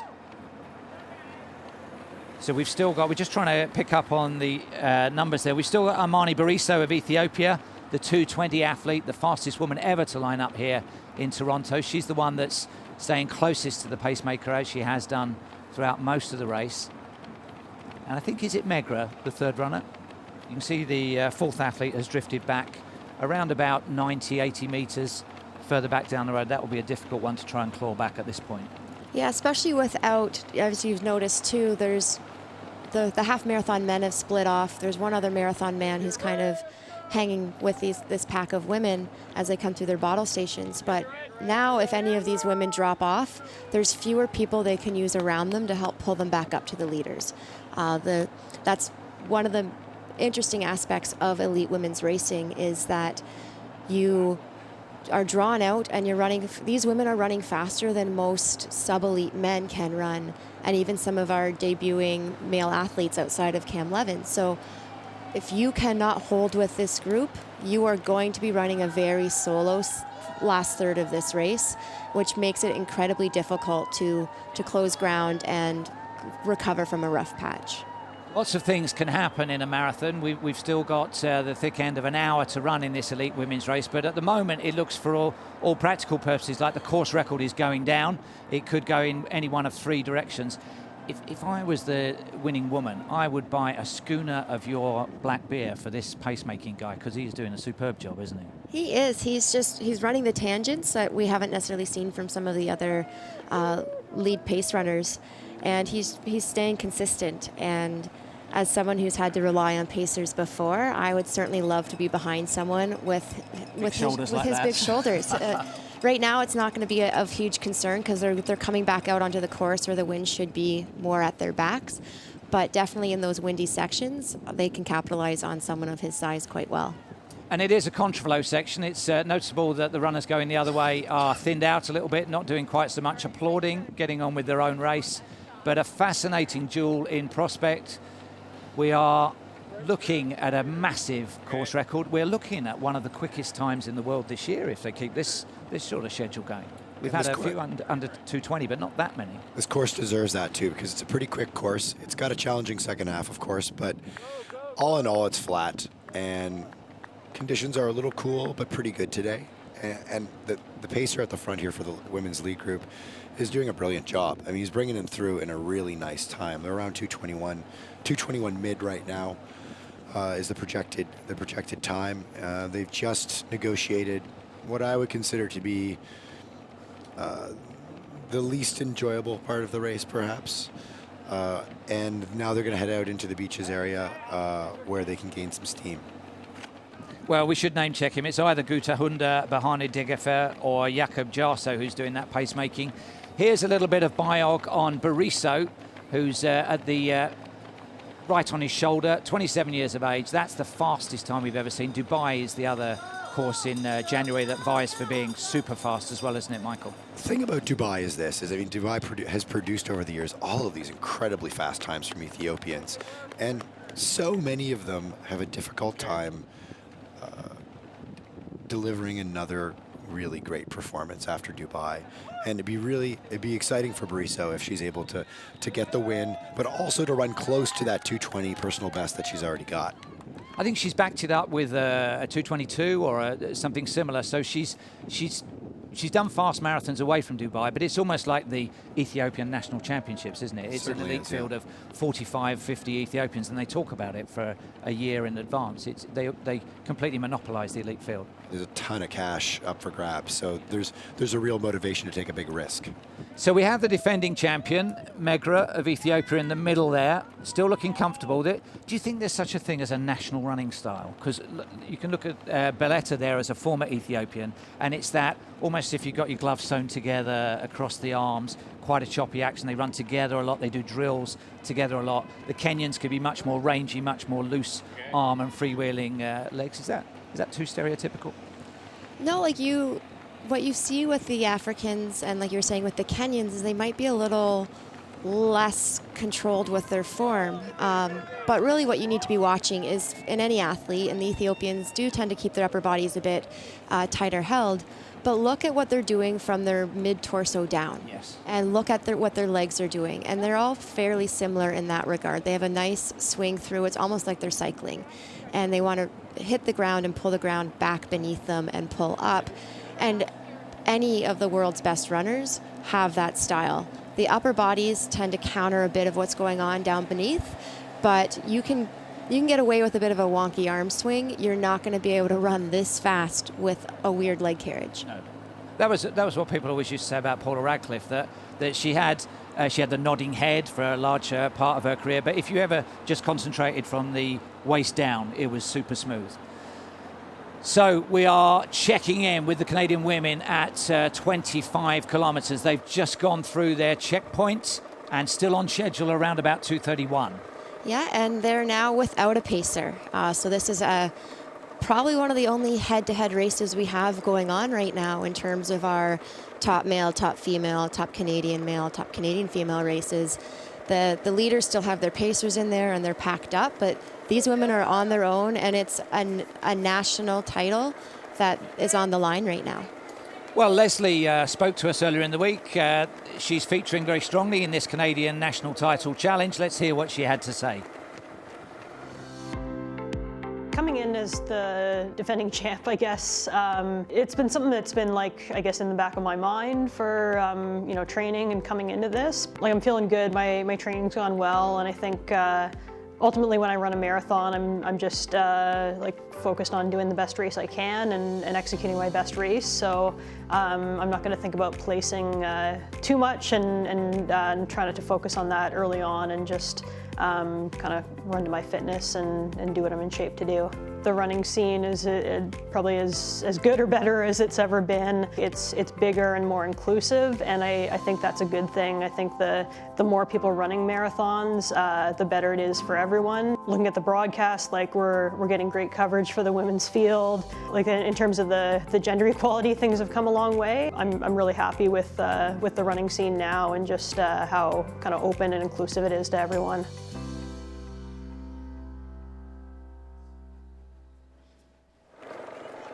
Well, we've said the pacemakers have dropped out. They've just had a drink station, these Canadian elite women. That was a little bit of a disruptor. Leslie confirmed a 2:35 operator, so she's currently 3.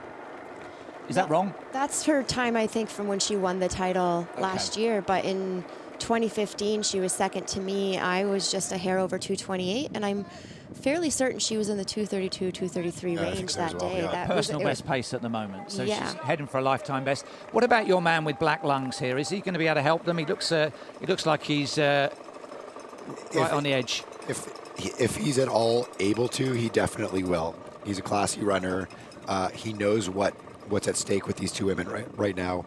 He knows that they probably need some help. He knows that their pacer has dropped off. So if he can do it, I'm sure he will.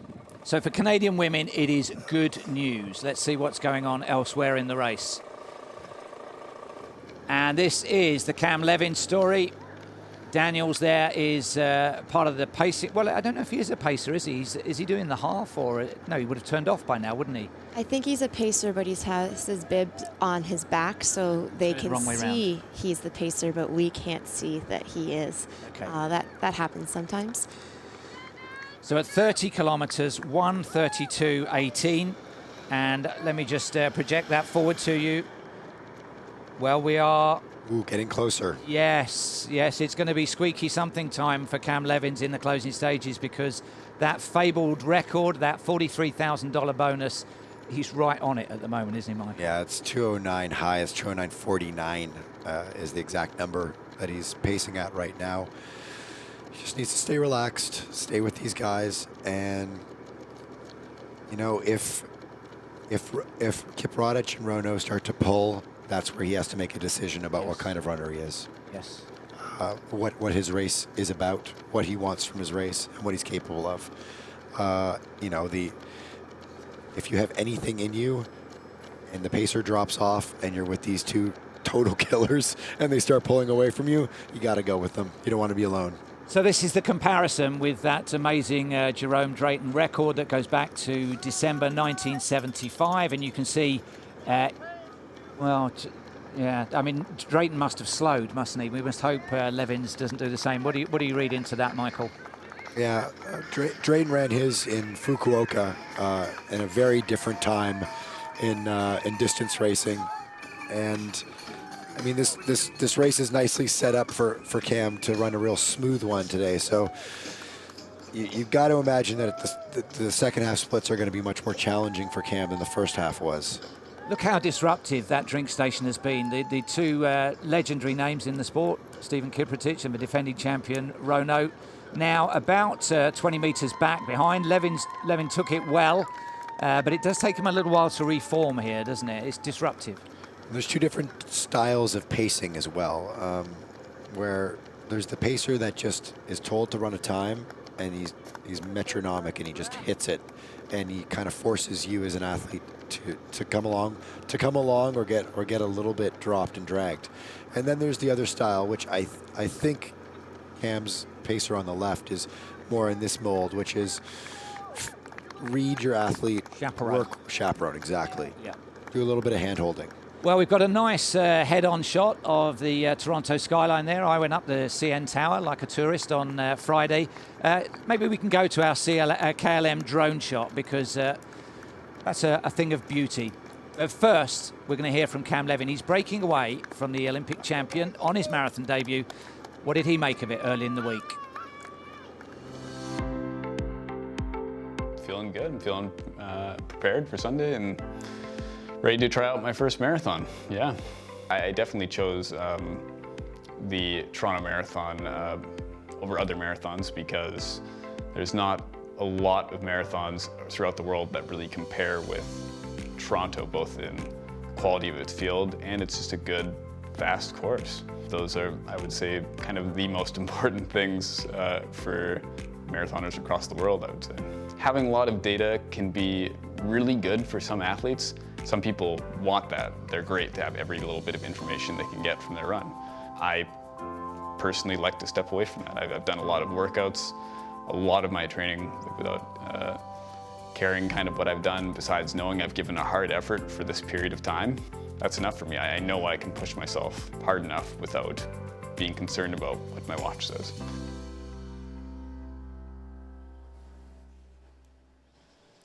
And as we're coming back to our top Canadian women's race, we're seeing actually a break in the race here. Kinsey, the debutante from Canada, this is her first ever marathon. She wanted to come in with a pretty aggressive goal of debuting around 2:31, 2:32, is dropping Leslie Sexton, our Canadian champion from last year's race. So this is actually really interesting. I've a lot of respect for Kinsey. She's fairly new on the scene. She kind of came on the scene in 2017, just after the Olympic cycle, and established herself as a strong 10,000 meter runner, was on our half marathon team at the championships last year, I believe. And then now here is taking some huge strides in the marathon. And as one of our top marathoners myself, I'm happy to see this. Krista Duchesne and I pushed really hard over the last Olympic cycle to get more women out there wanting to try this event and to not wait to the end of their career to do so. So what we're seeing here is a fairly younger athlete. She's under 30, and she's out here and she's going for it, which is really exciting. But I wonder, and I'm not disparaging this performance at all, because she's running a great race, and you can tell she is running on feel, and she is dialed in, and she's excited, and she's clearly got the strength right now. But Lanny, a question for you: when do you want to push in a marathon? Is this a little too early? Everyone always wants to wait for that 30K mark to see how you're feeling. But in this race, you're kind of through the toughest point, at least in my mind. When you get out of that turny section, now you have to get back into a groove and establish yourself before you hit that 30K turn and head back towards home. Kinsey has always had this slow loping stride, and it looked really strange on the track. It's great for the marathon. It's great. As someone who has a really low loping stride myself, it served me well. And she looks smooth. It's hard to tell because we don't have Leslie in the shot anymore, how Leslie's looking and if she's just staying contained within herself and will press it later. But right now we have to give Kinsey kudos for not backing down and not running her debut scared. At Middleton Kinsey and at Kinsey Middleton are her social media tags, and she's going well at the moment. We've got developments in all of the races. Let's see where we're going next, because things are happening. I can tell you at the moment it is good news for Cam Levin. Let's check in with the Canadian elite men, because you can see he's going for it. He's left behind the defending champion. He's left behind the 2012 Olympic champion, the 2013 world champion, and Cam Levin, boldly on his debut, is going for the time, going for the performance, going for the $43,000 bonus, Michael. The race really begins at this hairpin turn that he's going to come up on in a couple of seconds here. He must have looked at his watch and thought, okay, I'm cutting it pretty close right now. I got to go to work. And he is. I mean, he looks very strong right now, and he must be feeding off of a lot of confidence that he's left two very good runners in his dust. Well, everybody knows his name, and if they don't, they can just read his bib. He has freed the nip from his singlet, and he has freed his own running, because he is going for this. Now, I said earlier that we were going back to the KLM drone. We love a bit of that. Let's see if we can get an aerial view of how the race is unfolding along the lakeside. You can see lots of supporters getting out and about on a bike. You can hire one of those bikes and get to about 5 points on the course, I think, if you're skillful about it. Yeah, this isn't sort of the southwest part of the city. Beautiful Lake Ontario. You see people canoeing and kayaking in the water. It's clean water. You can go for a swim in there if you want. And yeah, it's sort of like the central south area, and you're looking west. And Toronto at its finest as we approach autumn and get those leaves. But we've got a race to run. Let's go with the elite men. And Jake Robertson starting to show. Two pacemakers are out. And let's see who we've got in that lineup. Candy's there. Robertson's there. Could Robertson pull this off, do you think? Yes, he could. I think he doesn't know what, he knows he has a lot of potential, but he doesn't know what his absolute best is. He's only run one marathon. It was a 2:08. He wasn't satisfied.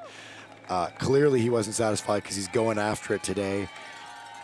He's a sub 60-minute half marathon runner. That is a, creme de la creme time. It's a benchmark time for being truly, truly world class as a distance runner. He looks incredible right now. He looks very relaxed. He's running with a guy he's trained with before, Felix Candy. I imagine the two of those guys are thinking to themselves, this is going to be like that training run where we don't have to back off at the end, where we can go at it at the end. Have you ever raced your training partners in something as intense as this? Because it must be a weird feeling, because there will be a pecking order to all of this. Yeah, Natasha Wodak and I are known as Betty and Veronica all through the 2015 season. We trained together through the Olympic cycle. We lived together and we raced against each other all of the time. So you learn to know your training partners well in training, but there's always this rule that you're friends on the start line. You can be friends through a portion of it to work together, but eventually the gloves come off and it doesn't matter who you're beside. They're your enemy and you want to cross the line before them. So the leading three, Candy, and also Kipruto. But in the middle, Jake Robertson of New Zealand carrying the flag for that Commonwealth nation. Let's hear what he had to say earlier in the week. I chose Toronto Marathon because I felt wanted. I really felt pull here to get me, and I always like to feel appreciated, as anyone does, but yeah, also Toronto Marathon allows me to chase after a fast time, which some of the other marathons I was looking at didn't really. Beautiful city, running along the waterfront, some views. I really think Toronto's a beautiful city. I've had close to a perfect preparation. Marathon training is very difficult. There's always ups and downs in any preparation, so the fact that this has been as close to perfect as it can be, I'm really excited. Obviously, here's a strong field, and I've been doing my homework and keeping an eye on these guys back in Kenya, and one of them is my training partner, Felix Candy. Excited to compete against them, and I think it's going to take a course record to win it, so hopefully I'm in it.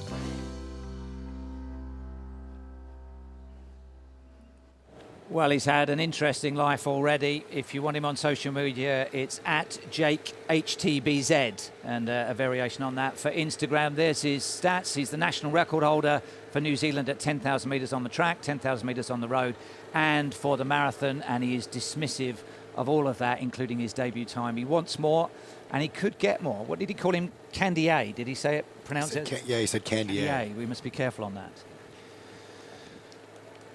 So no pacemakers. They've burned through all of that pacemaking phalanx. It is just the race for the win at this point. Somebody's going to finish outside the top three in this leading group, but Robertson looks super composed, doesn't he? Candy, slightly less so. Robertson looks like he's just out for a jog. I mean, he looks like he's just doing his easy run right now. And, has two guys drafting off of him, two pretty impressive runners themselves. Keep an eye out for Kipruto. He's a 2.7 guy. He ran 2:07 in Seoul earlier this year. So this race is really up for grabs. And even without the pacemakers, they have banked enough time for the course record to be under threat. 2:06.48. They go through the latest checkpoint. So at the moment, they are still projecting to 2:06.30 mid, 2:06.35, something of that magnitude. Let's go back to Cam Levins. We've got a camera riding with the leading Canadian. He's having a great day. He's around about a minute or two back down the road. Let's see if we can get Cam Levins on. There he is. The Cam is with him. One pacemaker, but look at the quality of the athletes that are behind him. Olympic and world champion, double champion here. He is flying. He's had a couple of bad patches, Michael, but he's come through them at the moment. Yeah, he's had a really nice rebound, I think. I mean, we'll get a split in a couple seconds here, but from what you can see, he's running really smoothly right now. He's got a lot of power in his legs, a lot of good forward knee drive. His arms are doing a lot of work for him, and he looks pretty composed. It doesn't look like what he's doing is easy, but he's not suffering yet. And you can see how much he's opened up on Kipruto and Rono just in the last 4-kilometre segment. So a nice, smooth, sweeping section of road. Few spectators either side. He will have dreamt about this sort of a debut. But Still 20 minutes to go. He's got to I mean, if he's looking down the road, he's not seeing much right now because the guys ahead of him are a few minutes ahead of him. So there's a big gap. He's got to think to himself, one, believe that someone's going to come back to me and I'm going to catch him. And then the second thing he's got to be doing is whatever it is that he used in training to get himself through those hard patches and those tough humps and a big long run with marathon pace, he's got to be tapping into that mantra right now. Yes. See, you can hear people calling him out by name. What a lift that must be giving him. And I think through that technical part of the course, he went through a bad patch. I think he didn't panic and kept his drinks coming. And now, well, he's reeling in one or two. That's Corrier, who was in that leading pack, John Corrier. So what does that mean he's up to? Is he up to fifth? I think he must be. It's just that leading four ahead of him, and he's on. Now, this is a crucial split. 47-21. What does that equal? Well, I think it's right on. Right on. So what is it? 2:10.06 for the 43? 2:10.09. 2:10.09. I bet he does 2:10.06. So just mark my words on that one. Pacemaker exchanging signs with him. We'll come back to Cam, but now it's time to see how the elite women's race is going. Just a quick update before that. Yep. 2:09.23 projected pace. He actually made a little bit of time back in the last 5K split. He's had a good couple of miles, and so have the elite women. Yeah, the elite women. We've of all the other races that we've seen the break, and the elite women, they're well past 30K at this point. They're actually going to be a bit closer to the 35K mark here in a little bit, and they're packed up and they're behind what we've deemed the triathlon pacer for the day. So it's not been, we haven't seen that interesting point in the women's race yet that we've seen in the other races. They seem to be content to work together, but they are also running incredibly quick right now that it would be suicide for any one of them at this point to make a break. They're running really quick. They're still well under the record pace. We believe we'll know better once we hit another split, but there's no need for any of them to do anything crazy at this point. Once they get into that final 5 to 7K window left of the race, we'll hopefully see something break there. And this is where the defending champion, Marta Megra, has got a big advantage because she knows that there's a couple of useful spots in this course coming up, particularly if that pacer drops in the next couple of kilometers. There's a little bit of an overpass at about 38, 39K that takes a bite out of your legs if you don't know what's coming at you. And Megra, I'm sure, remembers it from last year and might make a big surge at that point. That's where I would attack these other women. Well, she's noticeably keeping her gaze down. You never see the whites of her eyes. She's always looking at the heels of the runner up ahead. We caught up with Marta Megra, the defending champion, earlier in the week. Let's hear what she had to say. Dorgommichi cimaa natti fakkaata. Anis garuu seeraan itti qophaa'ee jira. Akkasumatti dorgommiin cimaa ta'u akka gaarii ta'e mo'achuun barbaada. Barreen gaddaa na dhukkubeessu waan tureef xankaarraa tireeningii nuyi sarraa'utu. Xankaarraa tireeningii sarraa'utu 2:5 noo xuru sa'aati 2 rootnu. Sa'aatiin yaade fiigne 23 na fiigee yaadeeyyuu na dhukkubee torbeen tokko wafumaan na dhukkubeef sa'aatiin yaadee hin kaate. Birruun lama keenyatti no sa'aatiin 2 roota fallakkuuf ኦሎምፒክ ዋንጫ ምናምን ነው ወዳደር ነው መደንዳመት ጫካኔ ደሙን ያለ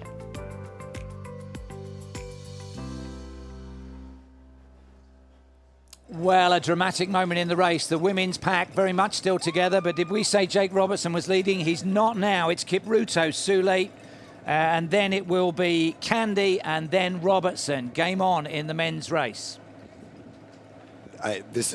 It's still within these guys' grasp. I mean, obviously the camera is going to compress the distance a little bit. They're going to be a little bit more stretched out than what they look like on the screen right now. But Kipruto and Sule are in a great spot. Although Sule looks like he's hurting a little bit, Kipruto, he's sort of emotionless right now and moving really well. I think it's his race to lose right now. Everyone's running out of time. The clock is ticking down, and Candier needs to put in a big effort, and Robertson, I mean, he needs to salvage this race right now. Well, at Benson.Kipruto ran his 2:07.11 in Seoul earlier on this year. Not one of the marathons you would automatically think of as being super fast, but he's certainly going for this, because if we look at his split over the last 2 kilometres, it will be among the quickest 2 of the race, I would think. Look at the damage he's done to Robertson, who looked like he was cruising. And this is also into the wind, you got to remember. That we're seeing winds right now of 20 to 30, 35K an hour winds, which will affect performance. So Kipruto and Soulé must be feeling very comfortable, must be feeling strong. Robertson will not be happy with this, but it's hard to know what he could have done differently, because he was running comfortably, he'd run smartly, he'd tucked in, he'd taken all his drinks on board, but now he's in a battle, isn't he? It's a bit of a lose-lose in the situation if you can't stay with the guy who's pulling in the end here, because I mean you can't. Okay, so maybe he's a 2.7 guy right now, not a 2.6 guy or a 2.5 guy, but there was no 2.7 group going out at the start, so you've got to take that risk, and he could still very well hold on. The race is not over yet. There's still that one tactical hump that you've got over, that overpass that you've got to get over, and anything can happen in the next few minutes here.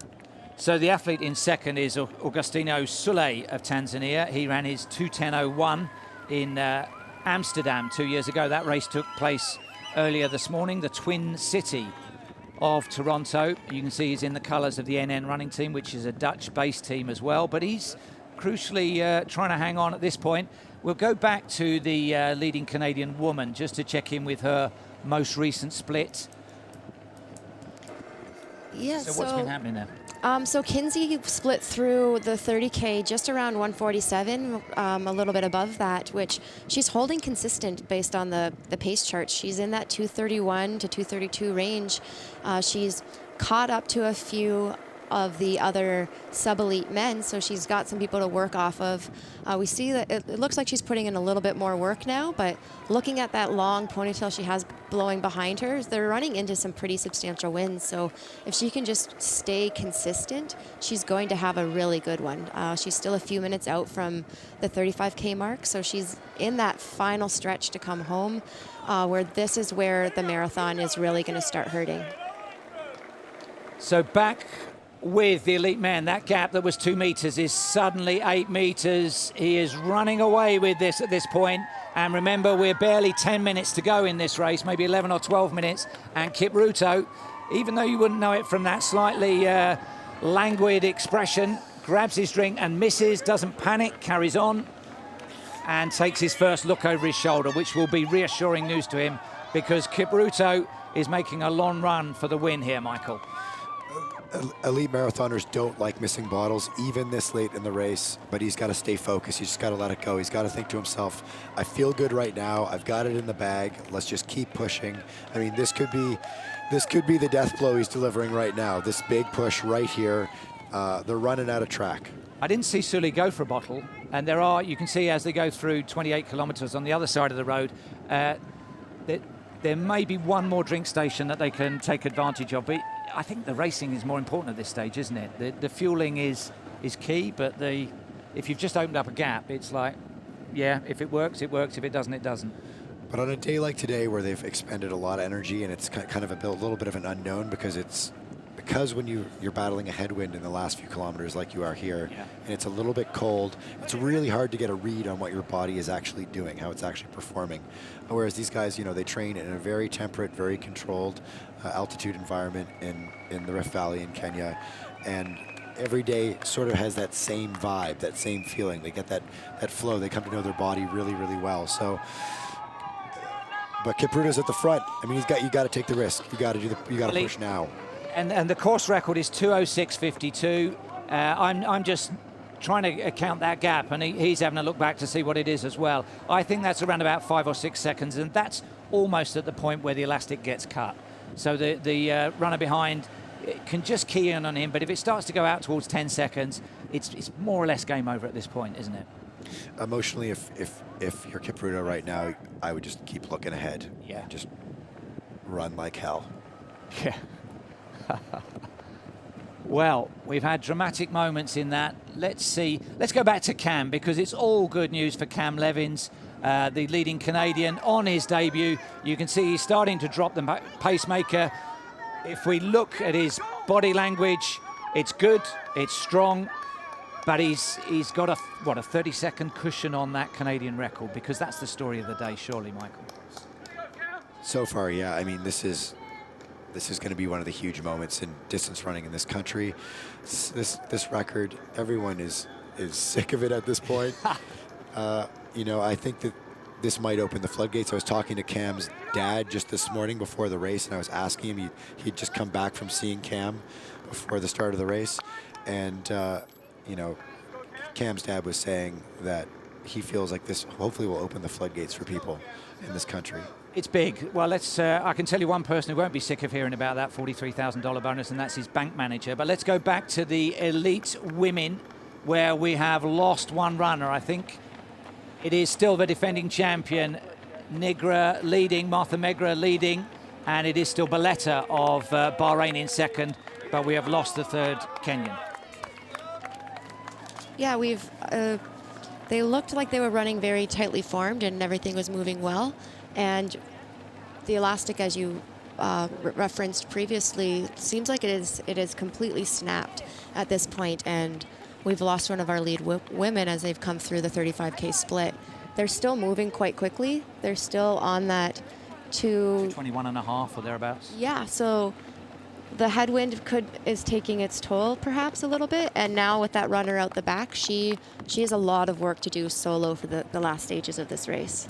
My unsung hero of the race, deserving of the Lanny Marchant Beer Award, is this pacemaker, because he's sweating like mad, but he has stuck to it absolutely brilliantly, and he's done a great job for somebody, but the champion still TBC.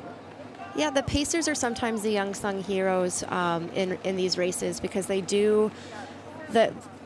know what's on the line. They know that these women, this is their job, and it's his job to help them get through. And we've seen some tremendous races where the pacers have really just willed the runners to run quicker. So we're going to check in with each of the leaders in the races within a race, as Megra goes for her drinks, and so does Baletta. This is now the gap at the head of the elite field. Kipruto has put the hammer down, and he is absolutely flying, we think, for a course record, flying for the biggest victory of his career. Oh, this is a huge win for him. This will be a huge win for him. He's in the driver's seat right now. It's a bit of a compressed view that you're seeing. The gap is actually much longer than what it looks like on the broadcast. He looks like he's in control. His legs are moving nicely. He's got good arm action. It's home free from here. He just got over the last nasty little overpass of a hill view, and now he's just going to power through. He's going to head back downtown, and there's one turn onto Bay Street, and then you're home. Done by the shouting. Let's go back to the Cam, because the news there is that Cam Levins has broken away. We're coming up to 2 hours. It means he's only got 10 minutes of his life to dedicate to this Canadian record on his debut, running every day, but this is a pretty crucial 10 minutes for him. And as I said before, there's that overpass, and he's just cresting that overpass right now. That's the last real challenge, you know. Like he was fighting a little bit to get over. Great arms look great. Looking forward, checking the clock. Grabs right now. Well, all those 300-kilometer weeks of training, all that conditioning on the track, he's suddenly in minutes of running, and it's possible. So I think whatever happens in the other races, this is going to be the big story, and we're up on a way leader. Here he is, Benson Kipruto, a 2:07 man. He went through at 40 kilometers, 2:07 pace. It is slipping just slightly. He needs to get a wriggle on here, doesn't he? There's a big payday.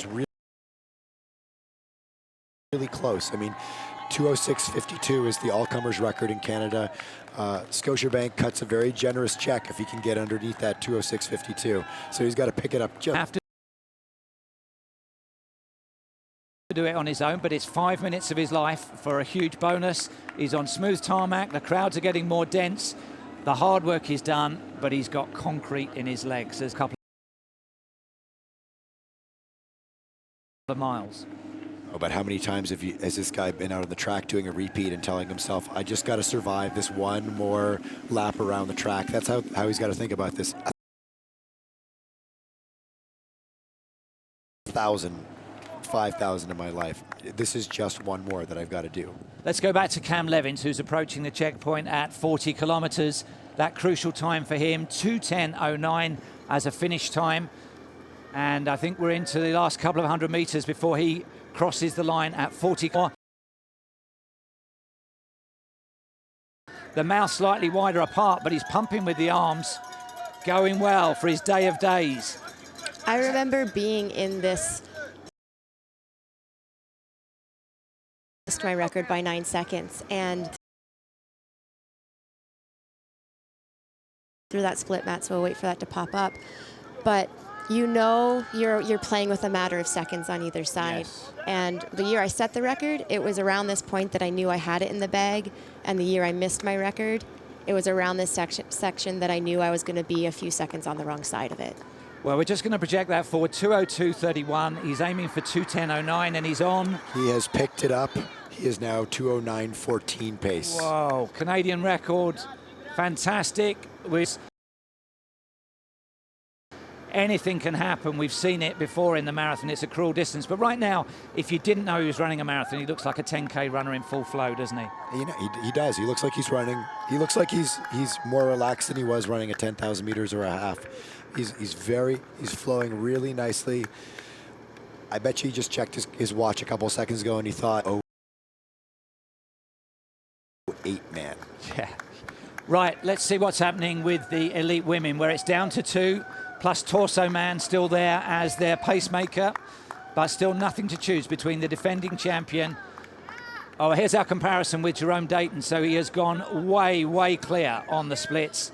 And I think we are going to get something very, very special because he's actually accelerating. And actually, he seems more comfortable running on his own than he did when he had company and pacemakers. Really nicely and was not having any of it when the pacers were slowing down, 5-10 kilometers ago.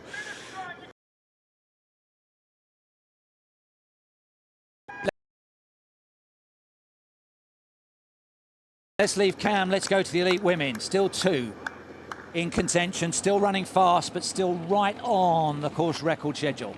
Yeah, this has been one of the less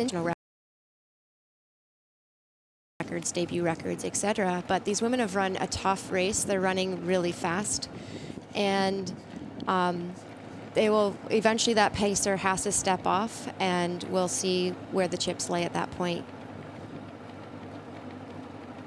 Right. Well, there's still plenty of drama. Still an uncertain winner, but we're going to go back with the elite men at the front of the field because we are now into the closing stages in the downtown area, heading for City Hall, and it is going to be one of the big moments of his life for Benson Kipruto, a 2:07:11 marathon runner.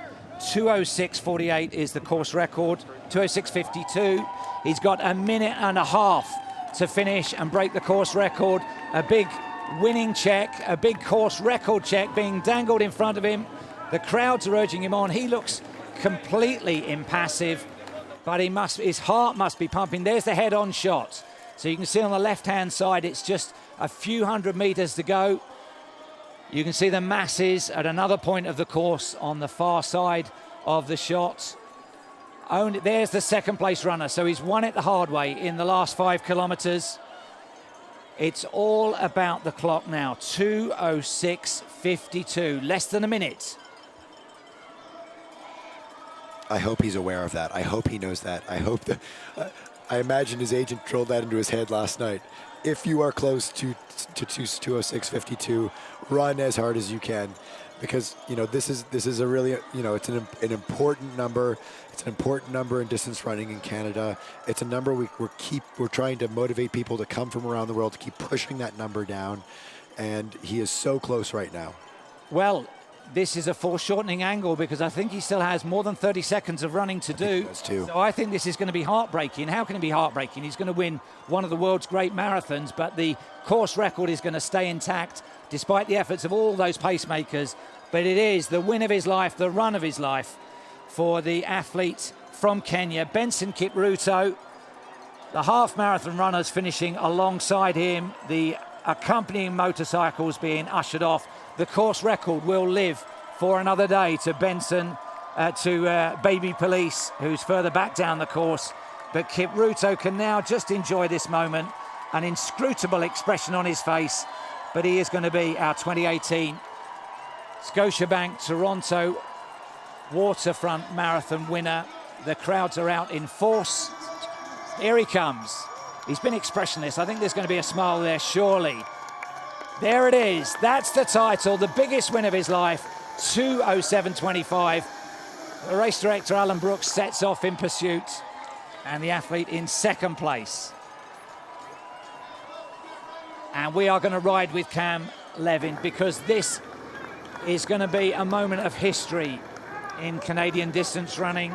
That record, 2:10.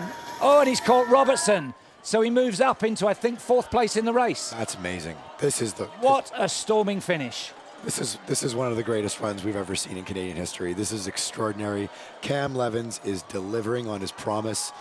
So much talent, so many years, so many people talked about the legend of Cam Levins, of all the workouts, of the 300-kilometer weeks, the Bowerman Award in the NCAAs, and we all wondered, is Cam Levins born to be a marathon runner? I think the answer is yes. He is born to be a great marathon runner. Well, look how he's moving. The track speed is there.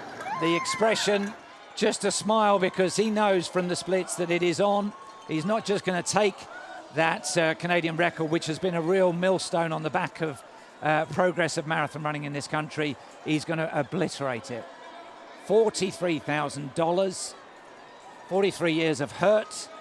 Successive generations of Canadian runners have gone after it, and no one has got under 2:10 or even within 15 seconds of it. And now suddenly he's going to take a minute and a half, maybe a minute off that record. 2:10.09. Yes, he looks at his what? Yeah, all right. Finish it off. Finish it off. I love it. The last minute watch. Oh yeah. That's a champagne moment, isn't it? He looks at it, he knows where he is on the course. So here he comes, the history man, the new Canadian national record holder, fourth in the race, Cam Levins of Canada. Brilliant. And we will give you his official time. But suddenly a generation of Canadian distance runners are free to do their own thing without looking over their shoulder to 1975, 2:09.22. Brilliant. That is the new number that every Canadian men's marathon runner or hopeful men's marathon runner will get to stare at. 2:09.22. And he can go quicker. He can go much quicker than that, I think. Oh, I'm sure he's thinking that right now. He's probably thinking about his next race. He looks happy. He said to me the other day that he was at peace with himself. Yeah. I think he's a very self-critical guy. He's a very serious guy. He's a very analytical guy. He's gone through a lot of ups and downs in his career. He's got 3 screws in his foot from a serious injury he suffered a couple of years ago that he ran on for about a year. And for him to come back in this way and to find a home in the marathon and to find what maybe is his true self as a runner must be so satisfying for him right now. Oh, and there's the story of the race. You can see he was outside schedule at 10K. He was just inside schedule at 30K, and then he just got quicker and quicker and quicker. And that is 43 years of hurt lifted. Well done to Jerome Drayton, because I think it gives a bit of context to how great that record was originally. Starting Meanwhile, back with the Canadian women. To feel it, I think. This is Kinsey. at the 2 hours 11 point with maybe 20 minutes of running to go. Yeah, Kinsey's been running consistent. We're waiting to see when she crosses through one of the next checkpoints to get an idea of what kind of pace she's on. But she's been keying off of this sub-elite runner for the last couple K, and she's looking strong. She's by herself otherwise, and we don't see Leslie Sexton in the shot at all at this point. So it's pretty safe to say Kinsey's going to be the newly crowned Canadian champion, and probably one of the new faces we're going to see in Canadian women's marathoning. We've seen some great races from our Canadian women in general this year, particularly at Berlin, and she's here on Canadian soil debuting, and hopefully will be one of the names that we're all going to be following leading into the Tokyo Olympics. She's just got to stay focused right now, start thinking about that time, not allowing her mind to slip, not allowing that creep of that, that thought that creeps into your mind late in the race where you're thinking, I've got this in the bag. This is a great debut. I'm just going to back off a little bit, make this a little easier on myself. You got to just keep fighting for every second. And she's got a guy ahead of her there that she can key off of a little bit, which is important. Well, just as an example of how the marathon can still bite you in the closing stages, did you see the distressed state of Jake Robertson? He just fell apart. He'd been going so well, and yet the last 4 kilometers absolutely humbled him. Let's go back to the elite women, because they have never had more than a couple of strides between them, and they are still locked together. Valletta of Bahrain and the defending champion Marta Megra. How are you calling this? It's been tight, hasn't it? I think I'm going to have to go with the reigning champion. She looks quite smooth. Mind you, the other athlete there, the Bahrainian, has kind of looked the same way with her arm carriage and leg carriage the whole way. So it's not easy to base it off their form, but I'm going to go with experience. We're going to be coming up on 40K here soon for these women, and that pacer has to drop out under very strict rules, and they'll be on their own after that. Well, as we watch that race unfold, it is time to go down to Canada's Man of the Year at the finish line. Let's hear from him. I am at the finish line of the Scotiabank Toronto Waterfront Marathon with our Canadian champion, Cam Levins, who also just set a new Canadian record, unofficially 2:09. Cam, can you walk us through what's going on in your head right now?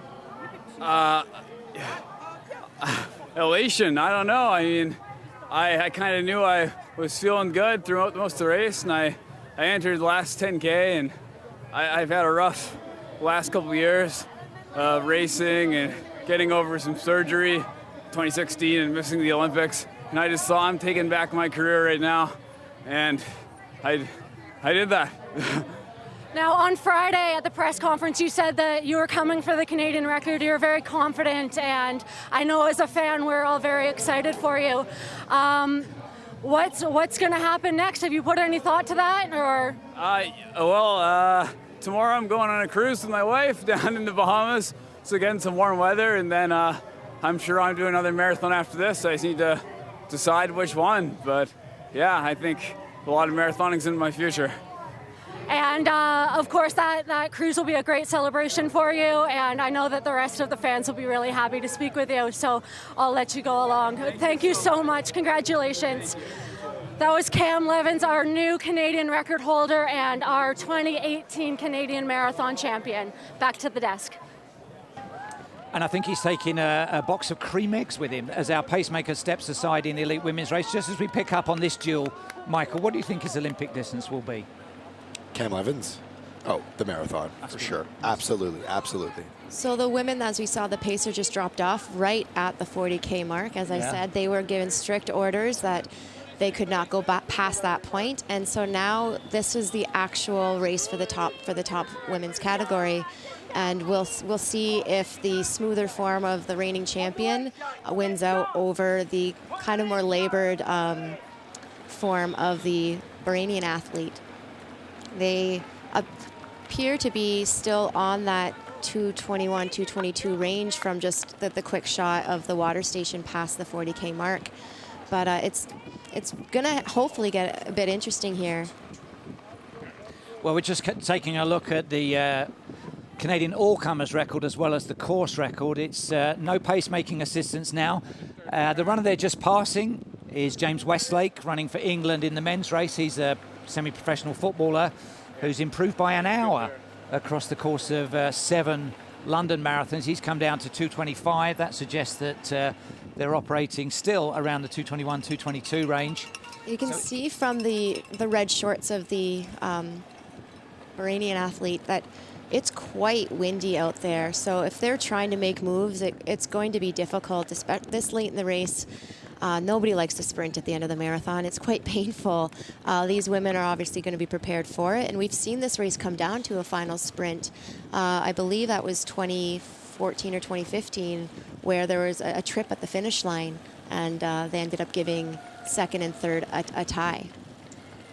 So they've got around about 5 minutes of racing to go.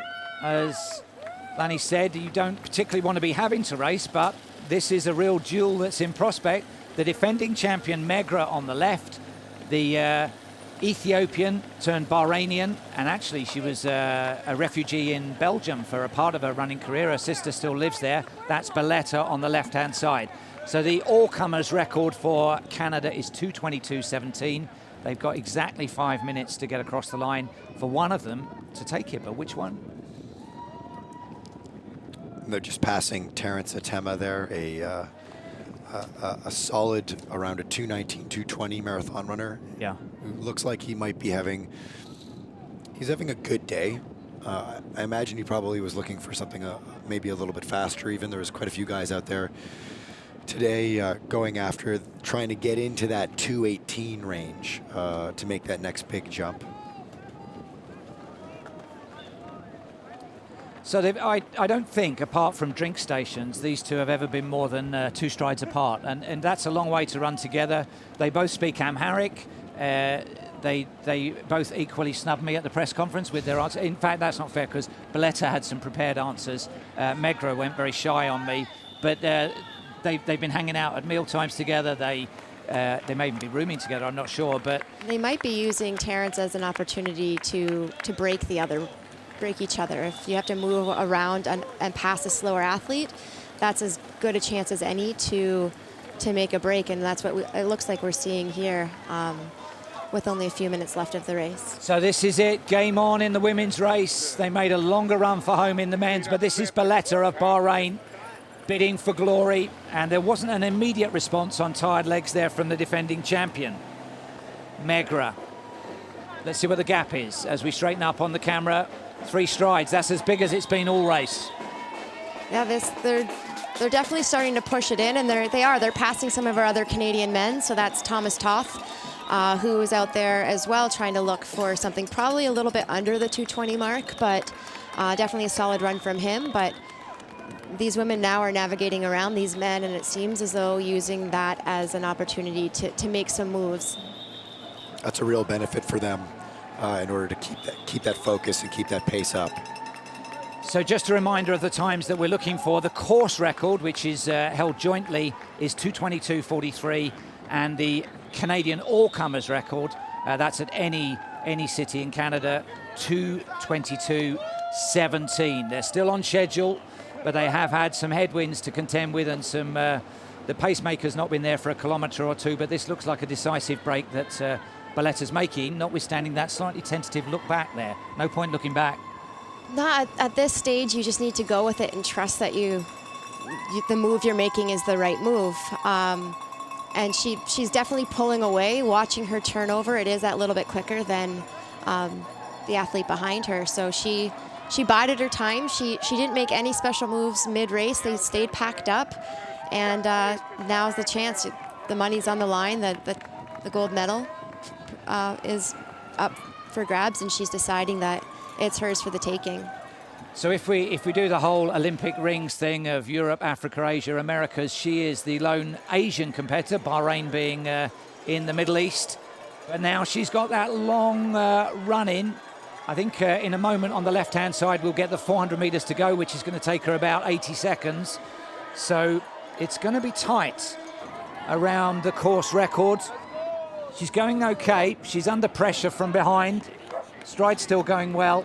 I wonder if she knows both of those times herself.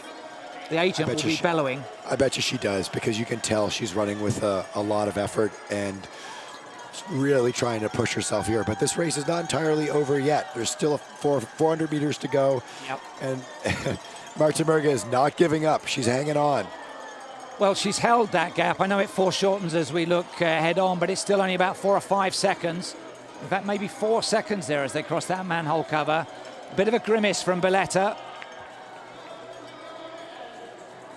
So she's had some quicker times, but this would be significant on a good day for the Scotiabank Toronto Waterfront Marathon. 2:22.17. I think the all-comers record is going to survive. We then turn our attention to the course record, 2:22.43. She's got 1 minute to get home. I think the course record is absolutely up for grabs right now in the last few seconds. But that all-comers record is just slipping out of her grasp. So Mimi Belletta of Bahrain by way of Belgium and Ethiopia. She's got a lifetime best of 2:26.06. It's going to be the biggest win of her career. It's going to be the fastest time of her career. She will probably go to the Olympics for Bahrain. Is she going to get the course record? 2:22.43. She's celebrating. She can see the finish sash.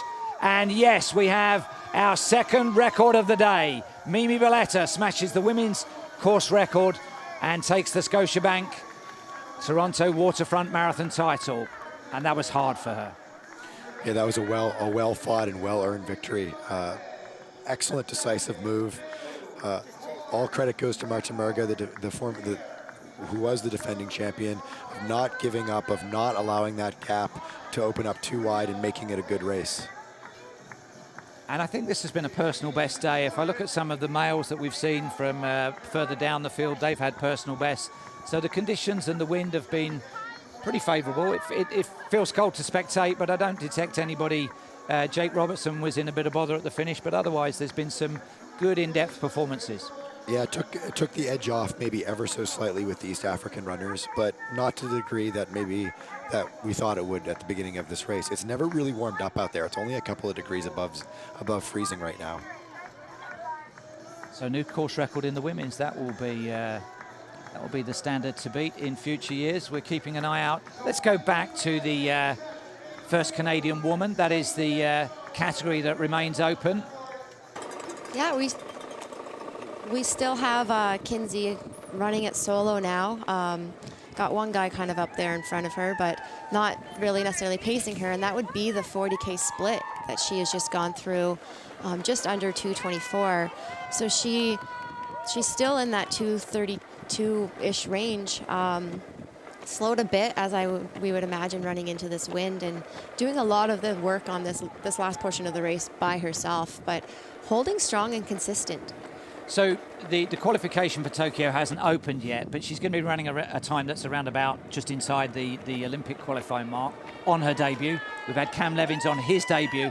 It's been a pretty good day so far, hasn't it? It's been a great day for Canadian running, and these athletes they're testing the waters this year to see where they want to throw their hat in to try and make the Olympic squad. And I think from both Cam Levins and now Kinsey, we're seeing that they might be looking to move over and make their Olympic bid in the marathon, which as a marathoner is pretty exciting. I think there's something magical that happens in these last 10 kilometers of the marathon if it goes at all well, and even sometimes when it doesn't go well, where you just get totally taken by the distance and by how challenging it is, how razor thin the margins are with it, and how extraordinary it feels to having completed one.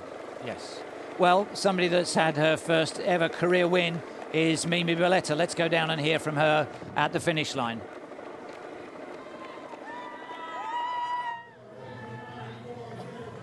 I am back at the finish line with our women's winner, Mimi Belletta.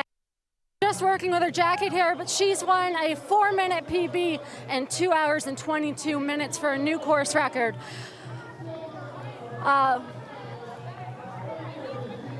Mimi, can you just tell us how you felt at the end of that race? Sorry? How was the race? Yeah, the race is very good. I'm very happy, my personal best.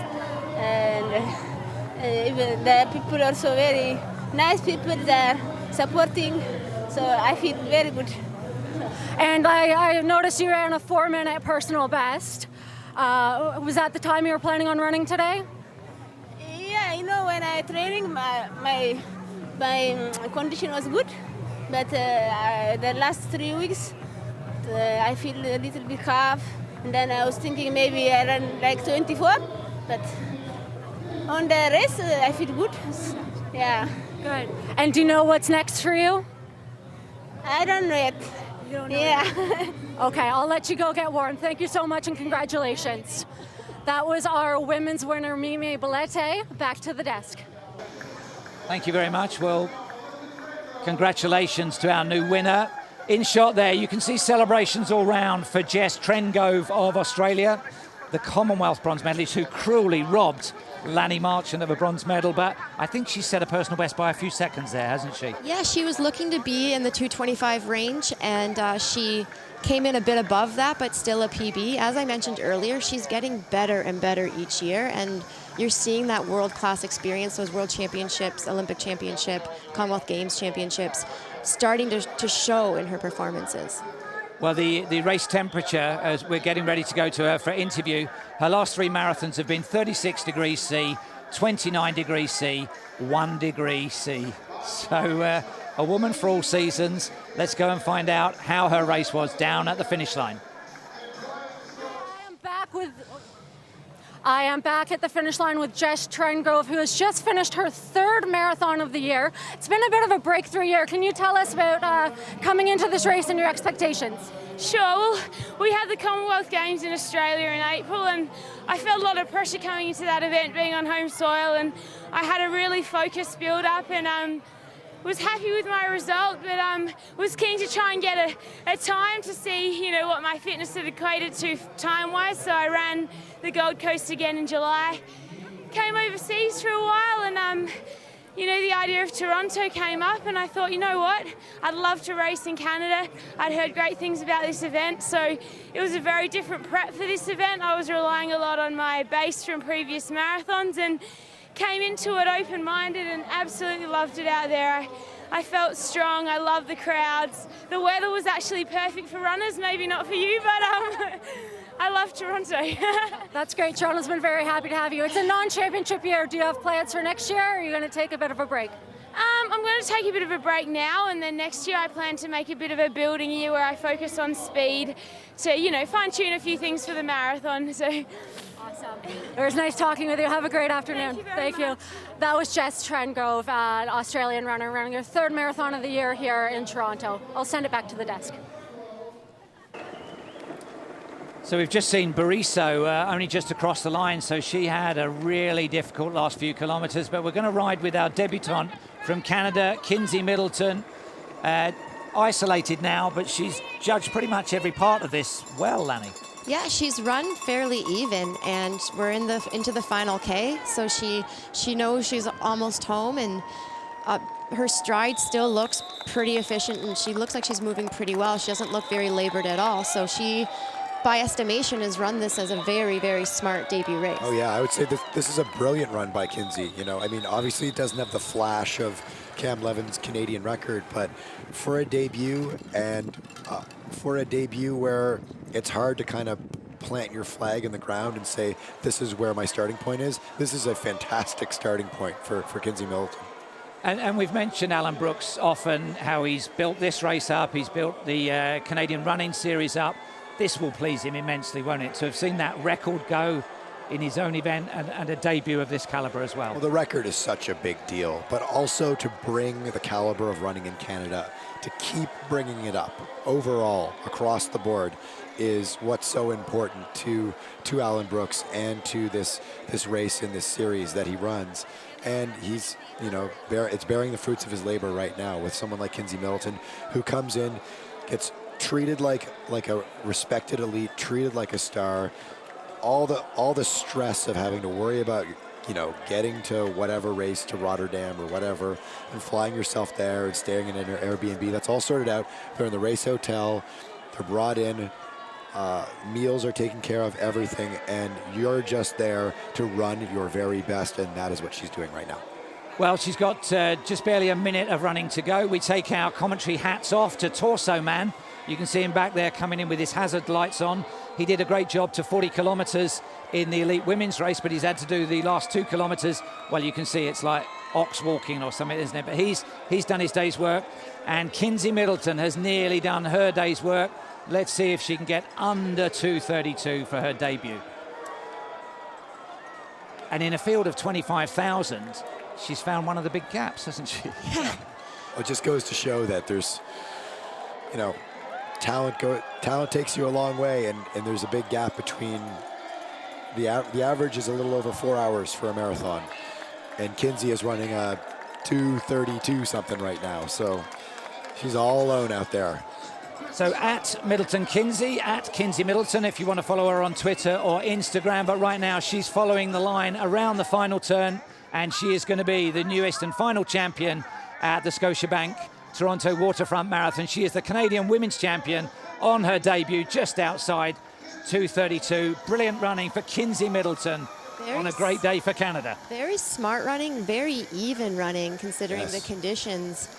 And she has to be thrilled with that. And I think we've had a different Canadian Women's Champion now, 2016, 2017, 2018, which speaks hugely for the depth of talent that we have now in this country on the higher end of Canadian women's running, which wasn't there in 2012 and 2013. It was just Krista DeShane and I. You go back even before 2012, there was a drop off, and it was, you know, one person that was running in the mid 2:30s all on their own, and there wasn't a whole lot of competition. Going into next year, the Olympic qualifying year, things are becoming very interesting for Canada. Can we send 1, 2, 3 people on each side in the marathon? Well, we'll come back to one of our contenders on that in a moment, but we have our new men's champion, Benson Kipruto of Kenya, was the first finisher of all, biggest win of his life.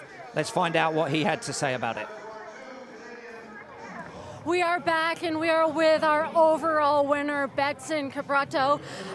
Benson, you sat back in that race and waited to take the right moment to take the lead. Can you tell us when you decided to go and why? Well, thank you very much. When I was in that 8 kilometers, I saw maybe let me try to push. And when I pushed, I saw the guys were not following me, and then I tried to see if I can win. Yeah, and this is. And that's when you took control, and you felt solid out there through the whole race. What? You felt good today? Yeah. I'm very happy. You're very happy. Very happy. I must be happy because this was my first win. Yeah. My first victory in marathon. Your first marathon victory. Well, congratulations on that. It was wonderful to speak with you today. Thank you. Thank you. That was our overall men's winner, Benson Kipruto. He won his first marathon victory today. We'll send it back to the broadcast studio. Cool customer, that guy. Very chilled customer, isn't he? This is Helen Davis of England in the Vets 35 category. She was 7th here way back in 2009, regular visitor to Toronto. And this is going to be a good run for her into her final minute. So, Lanny, let's get an update on your injury situation. We're talking about Tokyo. You want to be in the mix. How are things going? Yes, I very much consider myself to be in the mix. Though right now I'm running a walk to run program as I had hip surgery in May. But we decided to do that so I could have my best shot at finishing at one of these top marathons over the next 18 months and put a bid in for Tokyo. So the KLM drone is up. Once again, we're looking at the view along the shore. Beautiful city. Images of this going around the world. If you want to somewhere flat, fast, scenic and beautiful to visit as a tourist and a tourist marathon runner, well, there it is right there. Here we have Leslie coming in. She's the reigning champion, and as we saw, Kinsey pulled away, and this isn't quite what Leslie would have wanted for today's race, but she's second Canadian, and she battled through it, and she toughed it out. It was a tough day for her, but she did have a tough last couple months or last winter training, so she was excited about this build, and excited to line up and see what she could accomplish with today's race. And there's Krista Duchesne, who said she wanted to be in that 2:35 range, and she's going to be a hair over. Another one of our marathon stars who has put in a very amazing year with her 3rd place at Boston and came back out here and just wanted to see what was left. And by contrast, somebody who's run 16 marathons in 16 years, Krista Duchesne, alongside her Hayley Carruthers, only started running 17 months ago. So let's go back down and catch up at the finish line with another interview. We are back at the finish line with Kinsey Middleton, our new Canadian champion in the marathon. She just debuted in her first national championship. It's been a big year for you. Can you tell us how you felt coming into this race, what your confidence level was like?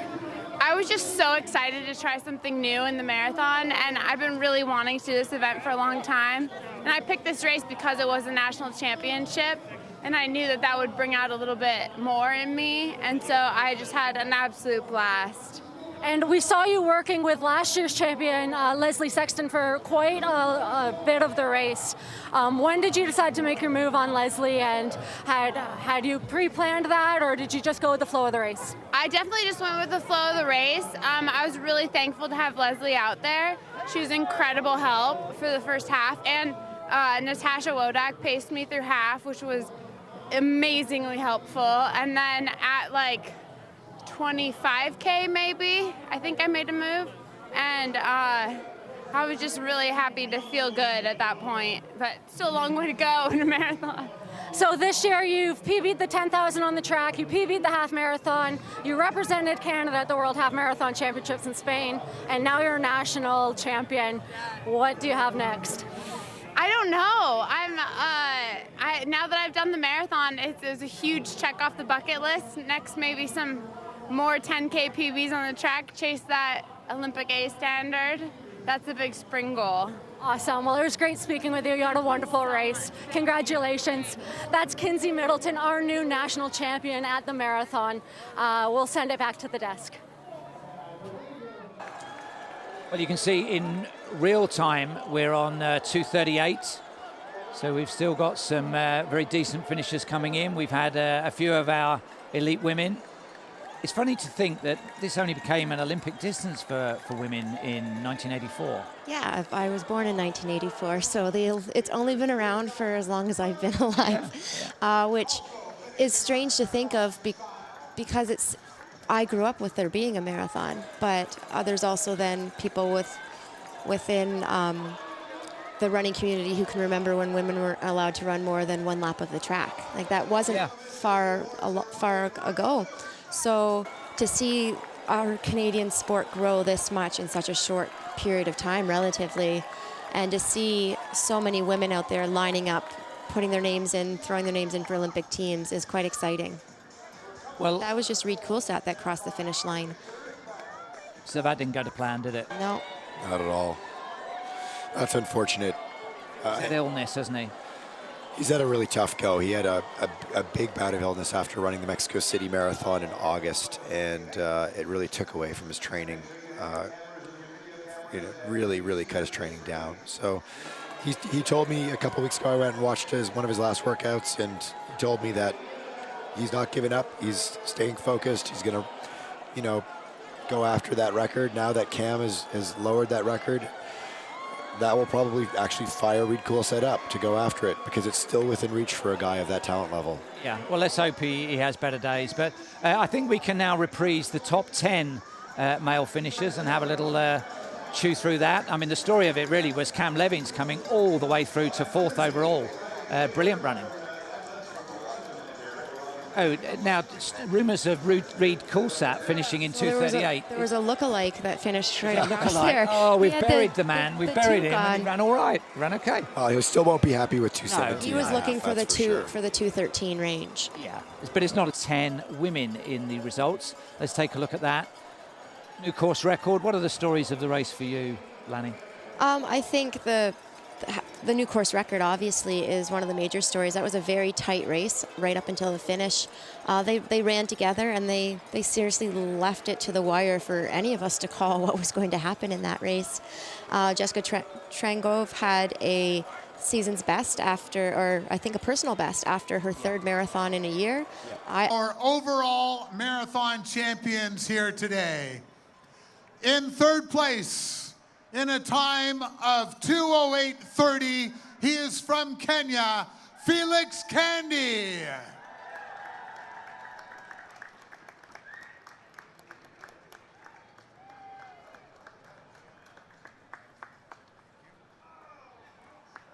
Wow, and he's still running pretty fast, moving up those stairs well.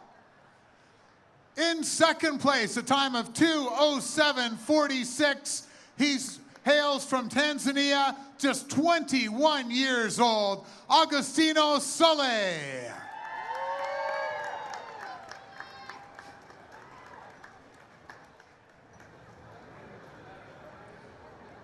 And your champion. I thought for a while he was going to get that Canadian all-comers record. It was close. Just less than 30 seconds off it. Also from Kenya, 27 years young. He went 2:07:24. Let's make some noise for Benson Kipruto.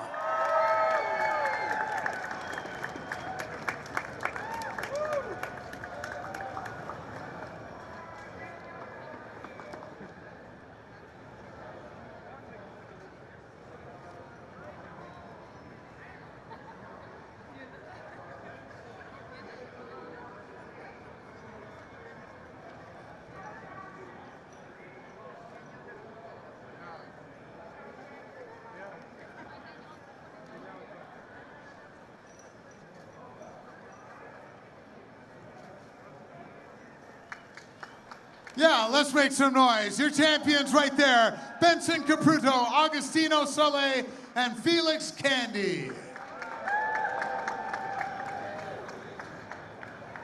So we're gonna keep these guys up here so that we can get a big group shot. Let's bring our women's champions up here now.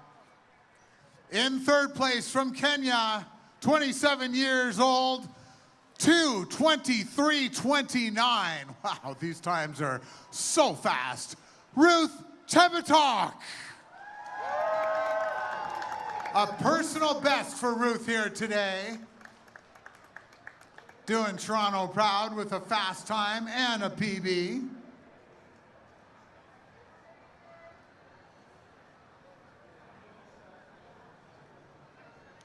In second place, she was our defending champion. So close, ran near the front for the entire race. It came down to pretty much a sprint over the final kilometer. She's from Ethiopia. Her time, 2:22:35. Let's hear it from Marta Megra.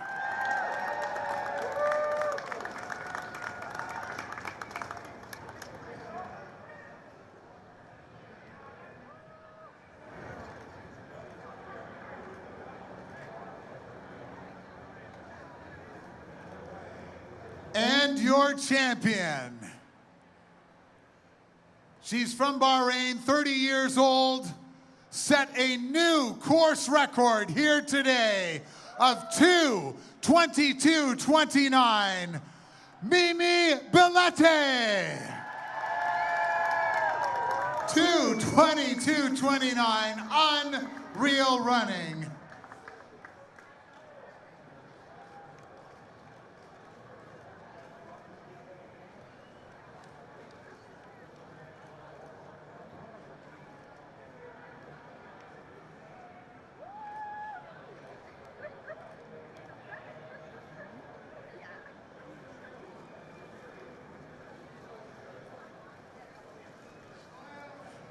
All right, so let's hear it one more time.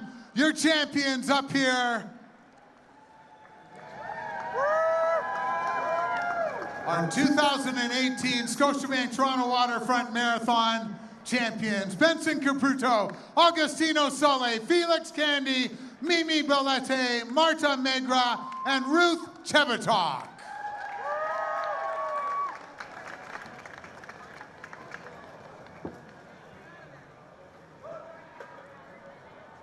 And the good news is the press conference will be inside and much warmer.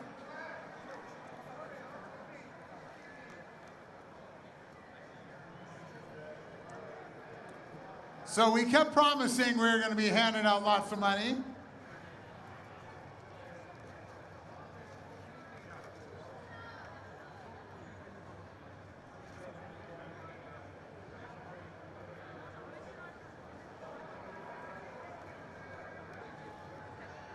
So for setting a course record today, $30,000, Mimi Belletti.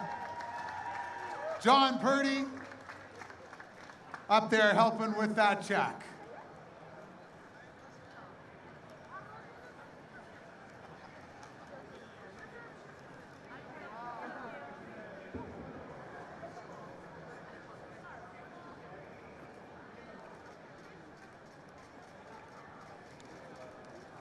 And holding up our overall trophy right now, Benson Capruto, Mimi Belletti, your 2018 Scotiabank Toronto Waterfront Marathon champions.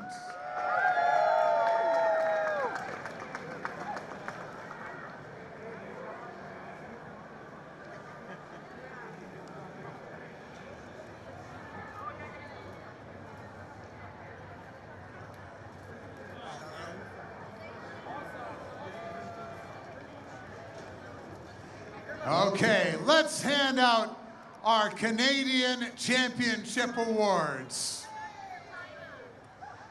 In our men's race from Kamlaki, it's Sarnia really, Kamlaki, Ontario, he went 2:18 flat, Aaron Cooper.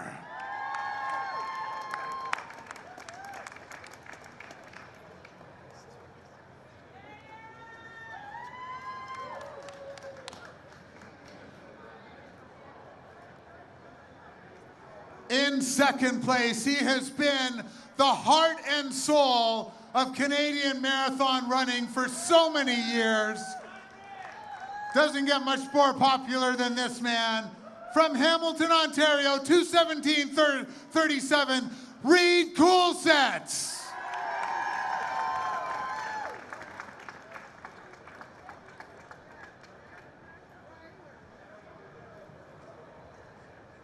And I don't think Alan Brooks has ever been happier to hand out a $43,000 check.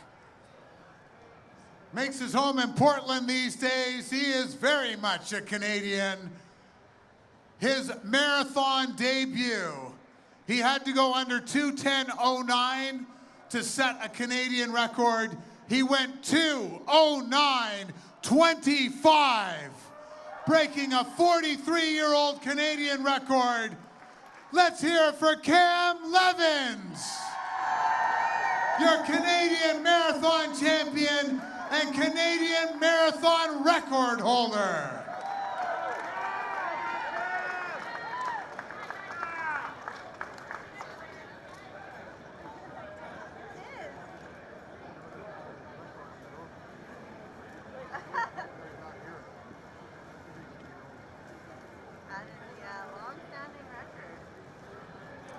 So we're not going to let these guys go too far. Let's get our women's champions up. In third place today, we'll always remember her great runs here, but third place at the Boston Marathon earlier this year. She takes third place today in our Canadian Marathon Championship. The Marathon Mom, I just call her a super mom, 2:36:46 her time from Brantford, Ontario, Krista Duchesne.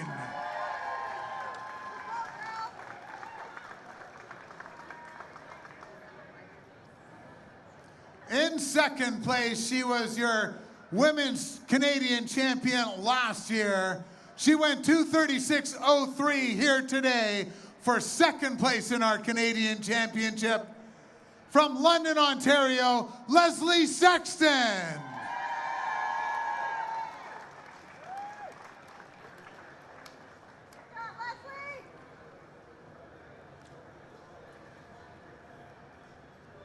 And today was the day of debut marathons. Her first marathon, she takes the Canadian Championship. How awesome is that? 2:32.09 her time. Let's hear it for Kinsey Middleton.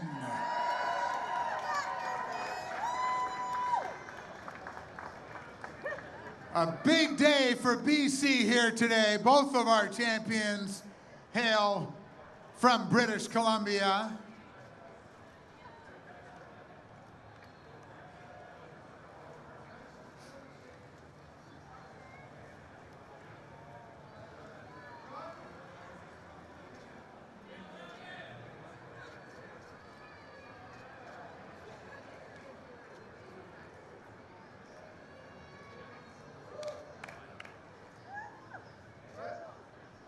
Got all our pictures?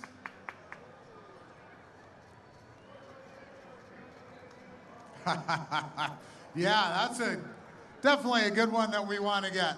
All right, let's hear it one more time. Cam Levins, Reed Coulsett, Aaron Cooper, Kinsey Middleton, Leslie Sexton, and Krista Duchesne.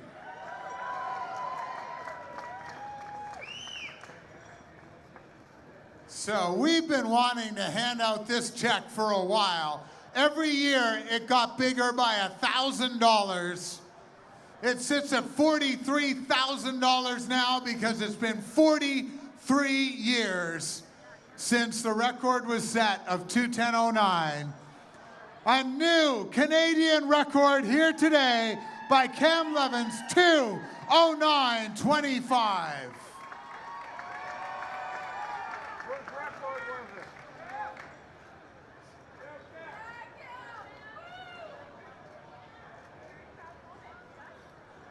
Record was it?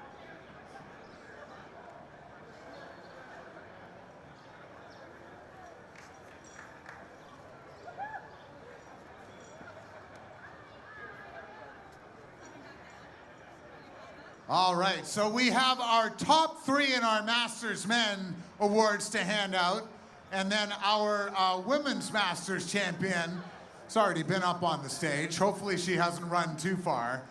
Probably doesn't want to admit that she's a master. Actually, is it okay if I start ladies first? Or you're set for the guys? Oh, we'll go with the guys. Okay, in third place in our World Masters Awards, he is from Laval, Quebec, 2:38.51 his time, Avit Levesque. Hopefully Avit's around. While he's working his way up in second place in a time of 2:34.59 from St. George, Mitch Free.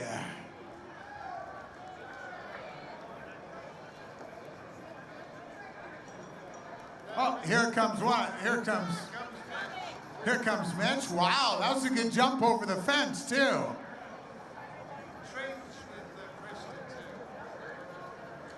Congratulations, Mitch. And your World Masters champion in a time of 2:34.28 from Bayport in the United States, Olivier Rambeau, 44 years old.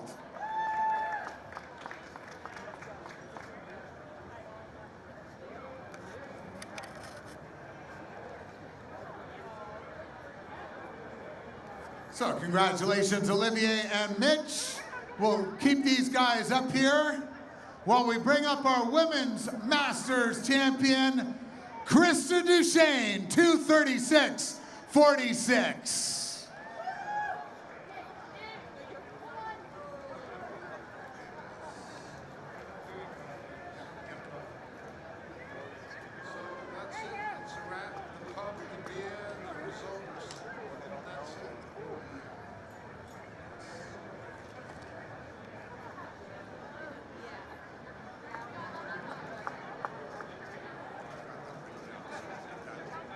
All right, so one more time for our Masters World Champions here, Olivier Rambeau, Mitch Free, and Krista Duchesne.